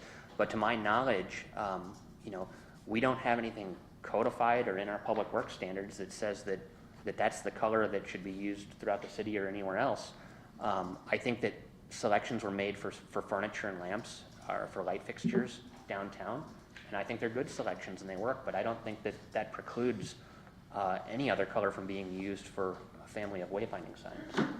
Actually, it was Port that selected those green lamps and green benches. Mayor, it was the Economic Development Committee, and it goes back further And than then, that. and then the Port started putting them in on their property, and then we saw it, said, these look nice, they look nice, and then the process kind of gave it a nod too, that we'd stay with the That's green when bench. Membership Well, Kids Act came. it was more than a nod. We officially accepted that as a color. That's why we have, excuse me, the green down here at the DeKalb Waterway to match. The Port did start the project Leadership downtown, Kids but Act brought blue benches, and we all kind of looked at it, you know, we'd rather do green, and, you know, the council kind of said, yeah. Well, the two But- projects were never tied together. No, they You know, they weren't. And, you know, throw my 2 cents in on it real quickly, and I can certainly appreciate where Jerry's coming from, because this project is mushrooming. But as I sit back and think about the discussions that we had, I guess I have to agree with Nick in the sense that you really don't know what the cost is until you know, one, what it's gonna look like, and two, how many do we need? And that's what this process was to do, was to help come up with the recommendations of a logo, if you will, these three options that were selected by the committee. Bill's And then, excuse me, and then when we're finished, when we pick one of these, then the next phase is to go forward with, all right, what's it gonna cost to make these, and how many do we need, and where should they be located? So at the end of the day, we'll have a, if you will, construction estimate or engineer's estimate, whatever you wanna call it, on this is what it's gonna cost to put them out throughout the city, and hopefully we can do it in pieces and bites. I appreciate the work that the committee has done on this. I used to say I have zero artistic ability, but I actually think it's probably about a -10 in my artistic ability. I do like your comment that you made, Fred, the last time about blue's your favorite color. Well, it happens to be mine as well, but I actually, and I'm gonna start picking on one. I actually like, I don't care for the flags, but I like option one because I kind of like the height of the compass rose. And whether it's just me looking for something, but it kind of looks like sailboat masts and that kind of a scale. So my vote is option one up there. Just a second. But don't be confusing me with I am gonna confuse you with option one and option two. I like Because option they one. have the same, if you're looking at that I piece, do. they're the same. I like option one. This one? Yes. I just, to me, kind of is a marine boat, sailboat mast type of visual. That's what I thought of when I looked at it. And I kind of like it better. To me, I'm not quite sure what this reminds me of IHOP. And I don't really care just because of the wood. And it's too big. If you look at it in scale to an automobile, that's what they're trying, to me, it's just too big. So, And that's Corten steel that's proposed in the background, so it would get a kind of a rust to it so on rust, the so we option have a 3. rusty city. So the, It'll match our bridge if and when the bridge gets constructed with the blackjack. So you got my 2 cents. I'd say the overwhelming support has been for number 1 or number 3. I think number 2 Kind of got pitched out. is kind of, I don't think we've had anybody say that that's their favorite to my Oh, knowledge. I've had 2 or 3 Have people you? like two, Okay. yes. That's the darker blue one with the flag. But I like 3. I like one. So that's 2 for 1 for 3. How tall are these signs? You can- It'll be part of the I'm assuming spec. that they're kind of in scale by the By the people? in the automobile, that sort of thing. Do we have restrictions on how tall the signs can be? city signs are not regulated as part of our sign ordinance, and so our signs are exempt from the sign code Do regulations. whatever we want. Oh, so Or the whatever. others, the Or others are stuff limited tells by us. 6 feet? Pardon me? The other No, signs are limited? they're limited depending on a whole number of factors, so. A lot of them are 6 feet. I think there may be a few that can be taller, but How many choices are we making? Are we doing? yeah, if we're gonna proceed, we need to decide on one, get it down to one or one of the It's gonna 3 be more than one alternatives. choice, right? What's that? Is there more than one choice? There are 3 of them in your packet. We're gonna do a logo, then we're gonna do the little.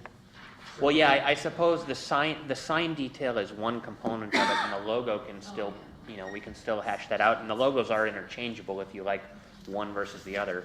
I think that, Well, if we don't do that, how are you gonna know what? yeah, no, that's a good point. So we're picking a logo concept, and then we're picking Sign style. signage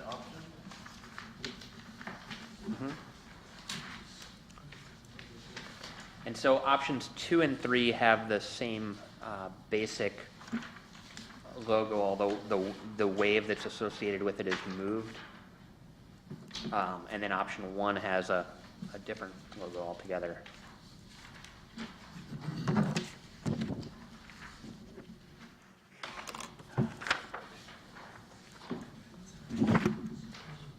Let me modify my opinion. I like option 1 of this, But with and number I 2, like option 3 with the compass rose on top. Oh, okay. Versus flags. Personal. Trying to move up that minus 4. I think I went down a couple more notches.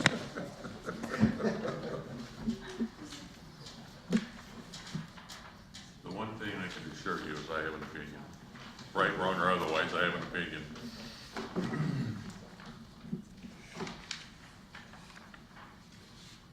Beck, you worked a long time on this. What's your opinion? I lean towards 3, but I prefer this 3 as to this one. It just seems a better scale to me, and I like it just because there's a little more color in it. I also like when you take the Port Orchard out of it, and if you were to use that by itself, I think visually it's a little more attractive. But I will also say that I can live with any of them. And actually, option 1 and option 2 are the same except for coloring and the font of Port Orchard. And I personally, like, you like the little compass rose on top. I saw whether you had flags on top or a compass rose on top. I saw those getting broke off. Yeah, so I was kind of, and I don't know whether they would be with everyone, but I liked this particular thing with the map on it. Well, let me point out why your opinion is wrong. Okay, thank you. To me, and let me hold these back, how well can you read orchard Yeah, Yeah. okay. with the blue writing and the blue background? Orchard gets lost, It does. where this really stands out because, The you know, contrast. it's contrasting at the back. Although I like the looks of the Ford. That one, the blocked one, I made it on my computer or something. Right, you Whereas the other prefer one looks a little more, this one, yeah, option 2. yeah, but, More of the script. it's got the maritime font Yeah. with the port is kind of like an old boat font. But you can drop any of the fonts in any of the designs.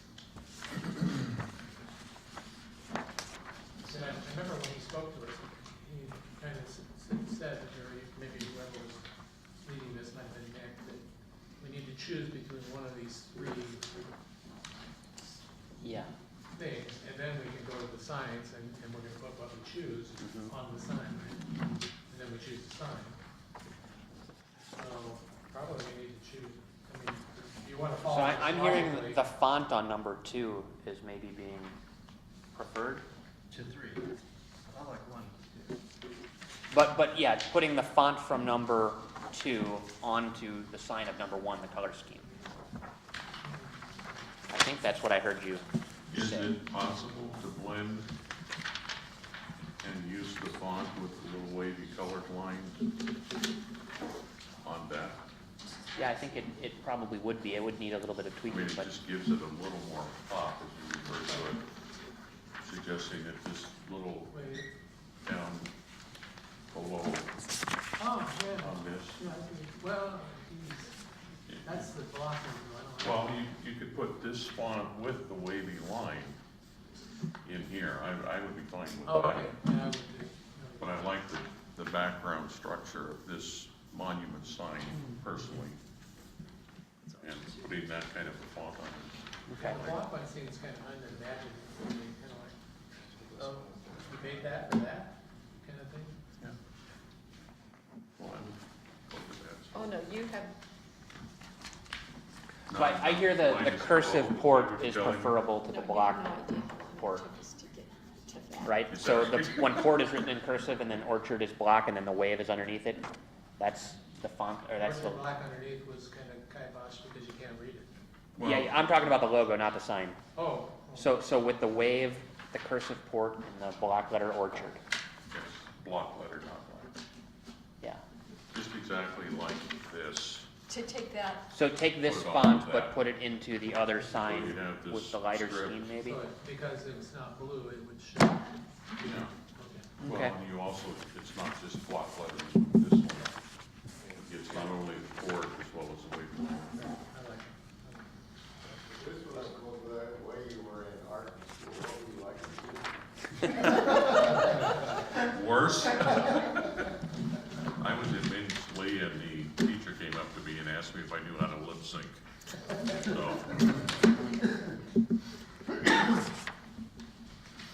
Okay, so I think I'm starting to sense a little bit of consensus. So the color and sign structure of wayfinding sign number 1, the top, but the font of number 3 is gonna have to be adjusted because we can't have white lettering on a white background, but it's Right. this font on this sign.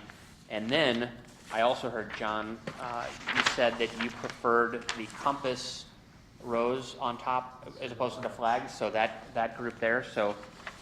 that's on option 3, isn't it? Yeah, and so it's kind of a combination of those, but I think what I can do is have him put those together into one alternative, and I'll just sort of email it and say, is this okay, and then I'll give him a notice to proceed. Just to take the compass rose reference, like 1 and 2. I think that was in there more just as part of the presentation, Okay. but if you do have a preference, let me know what it is. I'm leaning towards 1 as well because I think that's more More like what we classic. have down at the library at the street. Okay. I've got it. You have them, Mr. Mark. So, Okay, it's, number 5, we're developing agreements. Okay, and I studied up on this one because Carol unfortunately had another meeting to go to tonight and couldn't be here. We are working currently with a developer on a development agreement, and what we've learned is that the city hasn't adopted any local guidelines on how to bring forward a development agreement. I've actually made copies of the state statutes, and this is mostly for your reference, but aside from the first page, which is a whole page of text, the other pages are all about 1 sentence long, and they don't include a whole lot of detail about what needs to go into a development agreement when it's brought to the city council for approval. So our attorney's recommendation, our interim attorney's recommendation is that we establish an ordinance which lets developers know what the process is and lets city staff know what the process is, because council has actually set a policy that says that when you bring a development agreement forward, this is the process it follows. These are the standard provisions. These are the things that you can do with a development agreement. And this is an ordinance that actually the interim attorney developed for AWC, and so it's been vetted through risk management and is found to protect the city and put the city in a good position going Sorry, forward. Nick, which one, did November 16 or November 11? Um, Are these two? November 11, I think you're looking at a separate handout. Okay, thanks. Yeah. So this is just introducing this issue to you because we have a development agreement pending. We'd like to have this in place going forward because currently we don't specify how appeals are handled, who can appeal, and all sorts of other issues that sort of leave the city in a weak position legally if there's some challenge to a development agreement. This also lays out the provisions for phasing a plat. For instance, I know that McCormick Woods is a phased project, but the details of that phasing are very thin. And so this provides specific details so that when a developer does seek to phase their project, it tells them exactly what has to be outlined in order to bring that phasing plan forward. It also talks about, like I said, the appeal process. If the development agreement is in conjunction with a project permit, it is appealed one way. If it's part of a legislative action, it is appealed another way and has different timelines, so it specifies how those appeals are handled. But all in all, it's a relatively short ordinance, but it puts the city in a better position if we're going to consider these things. And so we'd like to approve this and then bring a development agreement to you for consideration. So, I'm missing it, and why not? What specific project, which circumstances are we talking about? Well, I think that the general recommendation is not to discuss specific projects when taking legislative action.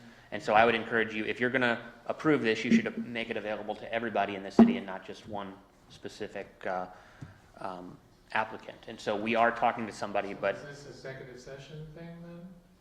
No, I don't think so. I think you're only putting a process in place for how to handle a development agreement. You're not actually considering a development agreement at this point in time. Nick, could you give us a couple of examples of where we have used developer agreements in the past? So McCormick Meadows or McCormick Woods, the entire project is subject to a development agreement. And there are provisions in there that talk about when specific mitigation has to be performed. I mean, they've got 12 intersection improvements that were required as part of that project, but they're only required to make those improvements as those phases are constructed and as the improvements are needed, so it makes it so they don't have to put all their money out of pocket right up front. In the absence of a development agreement, if you apply for a preliminary plat, you have to construct every improvement associated with that, whether it's on-site or off-site, before you can build a single house. And so by creating this process, you're opening the door to allow people to request a phased project as opposed to having to do everything all at once. You also can resolve all sorts of issues. With annexations, sometimes things come up where the county had some regulation in place, the city had another regulation in place, and the approval came from the county, and now they're trying to get final in the city. And so you have to sort out details through a development agreement to really iron out those inconsistencies. Is that the document, is that the agreement that we use when, I'm trying to remember this, Nick, like when the apartments went in at Sedgwick and Sydney, and that particular developer did a lot of stormwater or They had to make a sewer work. lift station upgrade, I think is what it was, and so we needed an agreement to deal with the cost sharing, I think. Right, so that associated if with that. somebody else, in my mind, if the developer does some infrastructure and then other businesses hook up to it, isn't that part of the development? It can be. I think if you look at the handout I gave you, the bottom of the first paragraph, it just says, a development agreement shall be consistent with applicable development regulations adopted by a local government planning under 3670 RCW. We don't have local development regulations adopted concerning development agreements. And so this is what the law is referring to that we currently don't have. And so right now, if somebody wants one of these, it's sort of the Wild West where anything can happen. The public doesn't know the process, the developer doesn't know the process, and staff doesn't know the process. And so this... And there are several of these that have been inherited over the years. And I can tell you, anything the city can move to consistency will serve you quite well, because we're constantly going back and trying to determine what somebody meant. It's no longer here. So we have a number of these. We can come up with a whole list, and you've been part of it. Yeah, and we've used similar type many times in the past, whether it be simply a utility extension, or I can think of a couple situations where we had to agree more of the development standards that they would build to once they annexed in. And it's kind of like the reference of trying to find out how a county regulation and our city regulations can work. And they've designed or planned for the counties, but now they're coming into the city, so they want some assurances that they know what they're going to have to do by the time they get here. So there's a number of different things that we've used developer agreements over the years. some of it is, like I said, been utilities. I remember distinctly the individual ran a water line out, Bay Street out to the west of town, and we required them to put in a much larger line than simply what they needed, but we also agreed that if any other properties joined in, that they would get a proportionate share back of their investment, so, And these go on for years. yeah. Well, and that's Well, one of the blanks. They that- actually put limits, if I remember correctly, on some of them. It's good for Yeah. 10 years. Right. Yeah, and you're in big trouble if you don't put a limit in there, and that's why there's 2 blanks in the ordinance. 10 years is- Yeah, the Yeah. 4th or 5th treasurer 20 years from now will probably miss that. Right, Mm-hmm. it is, it's Yeah. constant, it is really constant. So do you want us to fill in the blanks? Yeah, so the blank is how many years, you know, are development agreements limited to? Do you want to limit them to 10 years, to 20 years? To me, 15 to 20 seems like the upper extent of what you should do based I on like a, a nice round 10 personally. Did you ask Carol that? well, she actually is the one who wrote this note on here on page 3 that says that, you know, we currently only allow plats to go, our code says 5 years, but the legislature keeps extending them, and because of the recession, so they've had legislative action to extend all plats. And the last of those will expire, I think, in 2016, based on what the state has done, unless they extend it again. But normally, preliminary plats are good for 5 years, and so a development agreement would allow for 10 years of phasing. But if you look at McCormick, I mean, I don't think we'd have a project that size ever again, but a project that size probably demands 20 years worth of phasing because there's so many lots. I mean, that's a, you know, $3,000 or $4,000 or 3,000 or 4,000 lot development. But you could address that on a one-case basis if you did have it, I mean. Can Yeah, you well, do and this actually establishes that upper limit. And so you're saying in your local regs that our limit is up to 20 years, so that would include phasing. And So if you put up to 20 years, excuse me, Jeff, if you put up to 20 years, that doesn't mean that we have to agree. It doesn't mean you have to give them 20 years, for all yeah, of them. yeah, It just gives flexibility to go up for some of those mega projects. exactly. The other question that I need to ask, and there isn't a blank yet, but one of the things that isn't addressed here is public noticing requirements, and there is always a public hearing on a development agreement, but it's up to the local city to set who are we going to tell. I think standard for plats is everybody within 300 feet. And so I might suggest a similar notice that we mail notice of a public hearing on a development agreement 10 days ahead, and anybody within 300 feet of the property would get it. So if we put in 10 years and the project takes 20, what happens at the end of 10 years if that reaches a separate? You would need to amend this ordinance to give us give the authority another- to extend another it beyond 10? that. Yeah. Or does Well, the I agreement guess stop? you could extend the agreement, or you could pass a new agreement to replace the old one. And that's what I was gonna get to. Yeah. Maybe something changes in a decade where you want a new agreement. Well, generally, these are written though to claw back, they're written with an economic benefit. And so they're gonna try to recapture their outlay or their shared cost. And I think part of the driver of this, if you put the term, I think that the agreements start to get written within that constraint. You know, nobody's gonna write a clawback, for example, over 20 years, if in fact the city's saying they want 10 years, they're gonna structure that charges to their other participants. For a 10-year period. Yeah, Mhm. because these are all tied into some kind of calculation. You know, typically, somebody comes in, latecomers agreements. Right. So the developer then would design the plan to be done in 10 years or not at all? Right. Or scale it Yeah. down to a 10-year plan versus a Well, to some 20-year extent, they're gonna probably want as long as they can possibly get, because the longer it's on the books, the higher the likelihood that they're gonna get some, Yeah. cash Of flow their back in investment to pay back. for the Well, improvement, right? you know, Sometimes, but the other thing that goes on is some of these firms change hands. yeah. And so what happens, these have an economic value to that situation. We have some where the people have failed, bankrupt, where the situation failed through the crisis. So we're trying to, you even end up determining who is the rightful owner of this now economic benefit. So it all comes down to money. So they're gonna structure it to make it to their best. Yeah. You're kind of setting the term. Yeah, I've seen development agreements, I think most frequently have actually been 15 years, but I could see where you'd want the flexibility to go to 20. And I can also see the benefit of having it at 10 is because you don't want a bunch of these things hanging out there.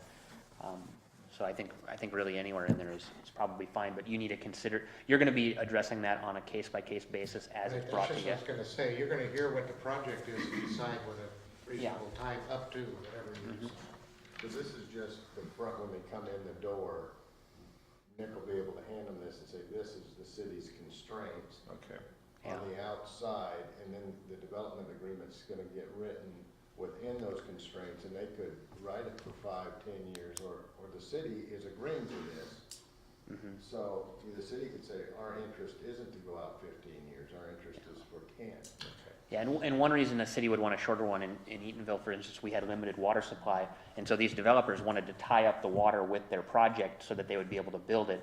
And so that would have been a situation where you don't want to give them the water forever because they can just sit on it until it's more and more valuable. But here we have ample supply of water and sewer capacity Right, for the but most someday part. we might. Yeah, but someday we might not. We might have to take that into So it's on both consideration. sides of the issue. So Nick, I got a question. The Horseman Heights project, as you know, kind of drug on a little bit. How would this have helped that? Would this have been, if there was this development agreement thing in place, would that have made the whole thing go better? No, that was a totally different situation. Yeah, I think that their problem was they wanted to change the layout of their plat after they had gotten the approval, and so that required a plat amendment. A development agreement, it can be used to amend a plat, so I guess it's another tool that could have been used to address Horseman's problem, but it still has to go through a public hearing just like a plat amendment does, so. Well, I see the value in this, so, I guess we all do, so, just trying to get those numbers. Is it possible, or would it be too complex to have kind of almost like a sliding scale? The bigger the investment, the potential longer it would go. I think you just have to apply that on a case-by-case basis, because there's nothing that said, one of the provisions in here says that the council is under no obligation to approve a development agreement, and so even if it's something is submitted, they have no grounds to sue the city because we don't approve it, because we decide we don't want to. Right, no, I'm just thinking that if a person comes in with a 10-lot plot or something like that, Yeah. their investment is maybe justify 5 years, but if you come in with the McCormick Woods, it's got 3,000 lots, they've got a bigger investment, maybe they would justify a longer term. And then same if you put it at 20, when the permit request comes in, we would just say 5 years for the 5-home, and we'd give McCormick the 20 years, that's the upper limit. Well, I know, but that's kind of arbitrary. Yeah. Our part of it. That would be the agreement. Oh, here's Carol, she can answer that question. There you go. You came in right at the perfect time. What's What's the question? John, do you want to restate that, or do you want me to summarize? I guess the question was on the limitation for setting an upper time limit on the developer agreement and how long the term can be. Oh, right, yeah. He's wondering if you can set a scale that, based on size of the project or value of the project, that would say that a project of a sufficient size can have more time than a project of a smaller size. Is that right? Yeah, essentially. Well, that's one factor to consider. You'd also want to consider what compensation they're going to give the city. You know, because this isn't something that you're going to give to people, you know, just because they ask. They'll have to give you some benefit. So if you feel the benefit is worth the extra compensation, or I'm sorry, the Well, I extra guess that's kind of time. what I'm thinking about. I keep coming back, you mentioned McCormick Woods. We're asking McCormick Woods to make a pretty substantial investment in things like water reservoir, and things of that nature that you wouldn't necessarily require of a development of 20 lots. So it might be that you would give them a longer period of time in a developer's agreement when there's a reimbursement possibility. And I don't know, I'm just looking for some level of, one, flexibility, yet two, being able to provide it to a potential developer so they know right up front, this is what I have to deal with. And I don't know if it could be that black and white, but Well, that's what the development agreement is for, is to provide flexibility with regard to the types of things that could be in the development agreement. And I hope Nick's already explained to you that you can't use a development agreement to allow people to vary from the development standards. Right. But you could, correct me if I'm wrong, could you use the developer's agreement for, we used one example of an area that's considering annexation and somehow mitigate the differences between the county regulations and the cities. You agree on what it'll mean when they come into the city, so you're kind of setting the standards. Well, you can't establish the development standards in the development agreement if they're different from what's in the city's code. So what would happen is you could enter into an pre-annexation agreement, which would be the development agreement, saying that you're willing to annex the property, but then you do the pre-annexation zoning so that the property is consistent with the city's zoning. But the development agreement would not contain development standards that were different from what's in your code. So give me an example of what would you use a developer's agreement for? Well, just what you described. Like in Gig Harbor, they used a development agreement to bring in a great big huge piece of property, and in exchange for the city annexing that, they asked the developer to construct a big water reservoir, to dedicate park property. They asked for a whole bunch of things associated with that. The incorrect use of it is when you put in the development agreement how a development can proceed, and you change the city's standards, giving the developer a benefit. And the problem with that is it doesn't provide the public with any notice that you're changing your development standards.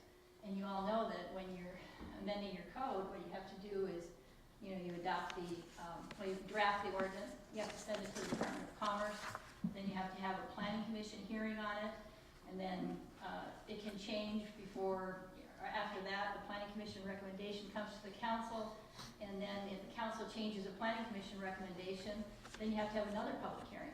So that's a very involved public process, and I've seen cities use development agreements to just change all that by putting in new standards just for that developer, because they asked for it.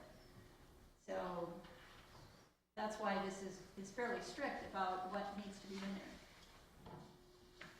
Another incorrect way of doing it, I've seen a pre-annexation agreement for one city where they actually imposed the zoning on the property in perpetuity. And then, of course, as soon as the city wanted to change zoning, then the developer got very upset. We ended up having a lawsuit, and then we had to go to court and explain that, this doesn't apply in perpetuity, that the city has the option to change the zoning.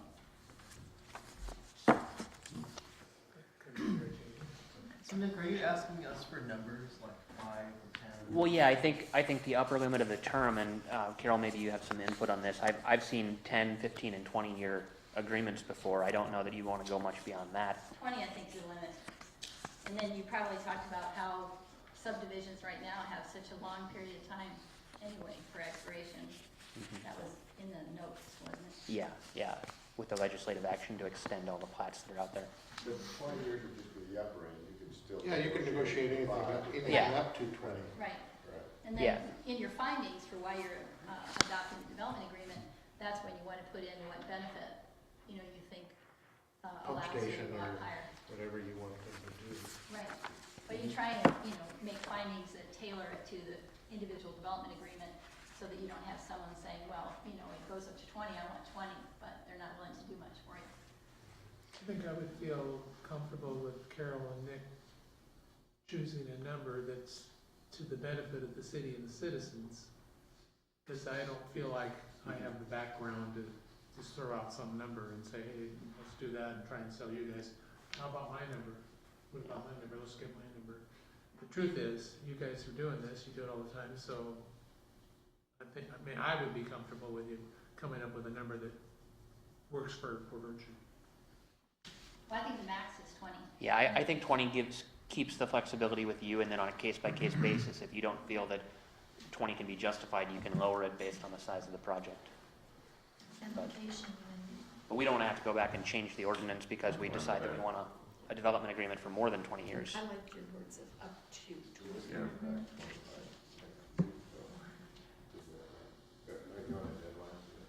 Well, we want to bring this back to council for action before the end of the year so that we can present a development agreement early next year, I think is probably the timing. So either next week or the first meeting in December, this will come back. And so the other issue we talked about was public noticing, because that's not currently in here, and that would be to provide public notice to adjacent property owners. And so I assume we can put a clause in there that says that you'll do mailed notice 10 days ahead to everybody within 300 feet. Yeah, anybody who lives within 300 feet of the perimeter of the site where the development agreement applies. It's not, it's 1 week now, but it's actually. Why is that resonating? Did you have a restraining order? Yeah. Okay? Yeah, around. We have, Sherry has a question. we have a question? Well, I was gonna say, we didn't get noticed on the DOD because we're on Kitsap Street and it's more than 300 feet from downtown. But it affected us a lot. 300 feet is not very far. And a lot of people are left out when it's such a minor distance. That's 5 not miles. enough when a big thing comes in. I mean, I mean, It's pretty 300 arbitrary. feet, it's kind of like 300 you feet take is it down standard. every for- year. Yeah, It's an arbitrary It's the same thing. problem, but I It's hear what consistent Sherry's with saying, what that we 300 use. doesn't sound. So we already have the verbiage in there for 300 feet. We'll put it in there, so we're gonna, Well, the reason it isn't in there is because when you get the model code provision on permits and Mhm. processing, it has a provision in there on notice. yeah, so it's in a different section if we adopt the entire model code. So, all right, I think that, I guess the only other comment that I would make is the technicality, this has got to be sponsored by Oh. council member, so any volunteers? I thought he raised his hand. Well, my head was going back and forth. Ben? All right, I didn't know. thank you. Oh, we're at, one more, building permit statutes. We've had a couple of situations since I've been here where you have a site development activity permit, which is the stormwater management permit we issue through Public Works. And in conjunction with that, the applicant has also pulled a building permit. And so whether that's for like a sewer pump station where you have to get a building permit to construct a portion of that, or a water tank or any other type of infrastructure improvement, those building permits currently expire within 180 days, but the site development activity permit lasts for 3 years. And so the thought is, right now, if somebody wants an extension of their permit, they have to write a written request to me every 6 months, and then I have to prepare a response with written findings and justifying the action that I've taken. And so that potentially happens 5 times over the course of 3 years, rather than just issuing a building permit for the full term of the site development activity permit. And so the ordinance that we presented to you, which has gotten mixed up in my papers here, it's really the bulk of the code change is one paragraph. It's underlined, and section A is the existing code, section B is the new code, and it basically ties the expiration of a building permit to the underlying site development activity permit when that permit is for water, wastewater, stormwater, or street improvements. And so it's just something to help out the developer and also make things in my department easier because it's less work for us. What are other communities doing? Something similar? Yeah, and this ties it to the site development permit. So if the site development permit gets its one-time 2-year extension, the building permit goes with it. What are other communities doing? I'm not sure. I think that most, because of the default in the building code is that permits expire every 180 days, my thought is probably most communities haven't dealt with this, but, like I said, I've had this issue come up twice in a year and a half, so it's not a real frequent thing, and you have to have developers who are installing, big infrastructure in the city. Carol, what do you think of this? Well, I wouldn't want to extend it to all permits, and Nick has limited it just to the stormwater management permit. The only issue that I really think is a disadvantage is whether, the code that the city adopts for the building code changes in the interim. But usually it's not that different. Yeah, I don't think something like this would change radically. I think You have a concern about the stormwater extending after 3 years, right? Given the vesting. The vesting only applies to new permits that come in starting January 1 of 2017 right now. That's where my deadline to transition on how we vest, so to speak, to stormwater changes currently. Any new permit coming in after January 1, 2017 and beyond would change the code that they, or the manual that they would have to abide by.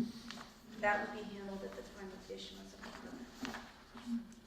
And just for your information, there is a specific project that I've got a request on my desk that I'm trying to process, and this is a much easier solution than having that come back to me, at least 4 more times before the permit expires, and then that permit he can extend again for 2 years, and so I'll see another couple of requests because it sounds like they're pushing back the rollout of that particular piece of infrastructure. So, Is there a fee attached to the renewal or extension of a permit currently? no. So we do it for free? Well, building permits are free to extend.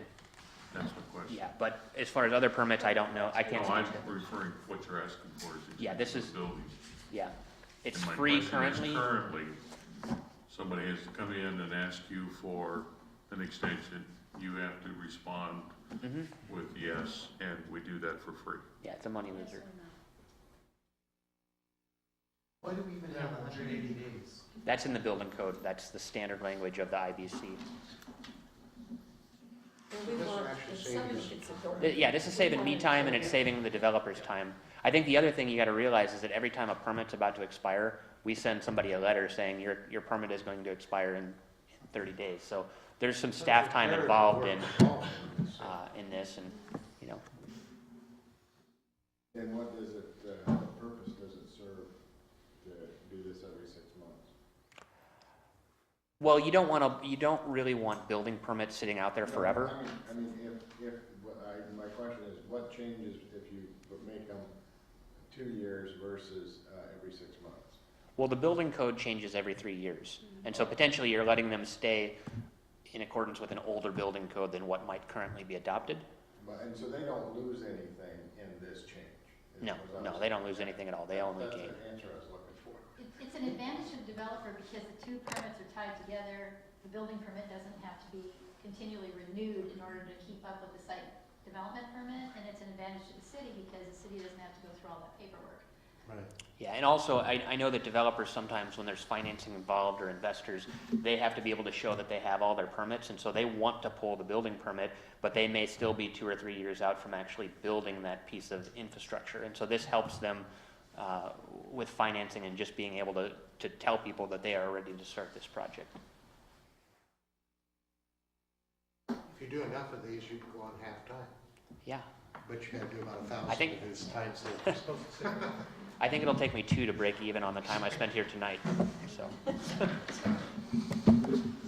Okay, is that, do you have direction?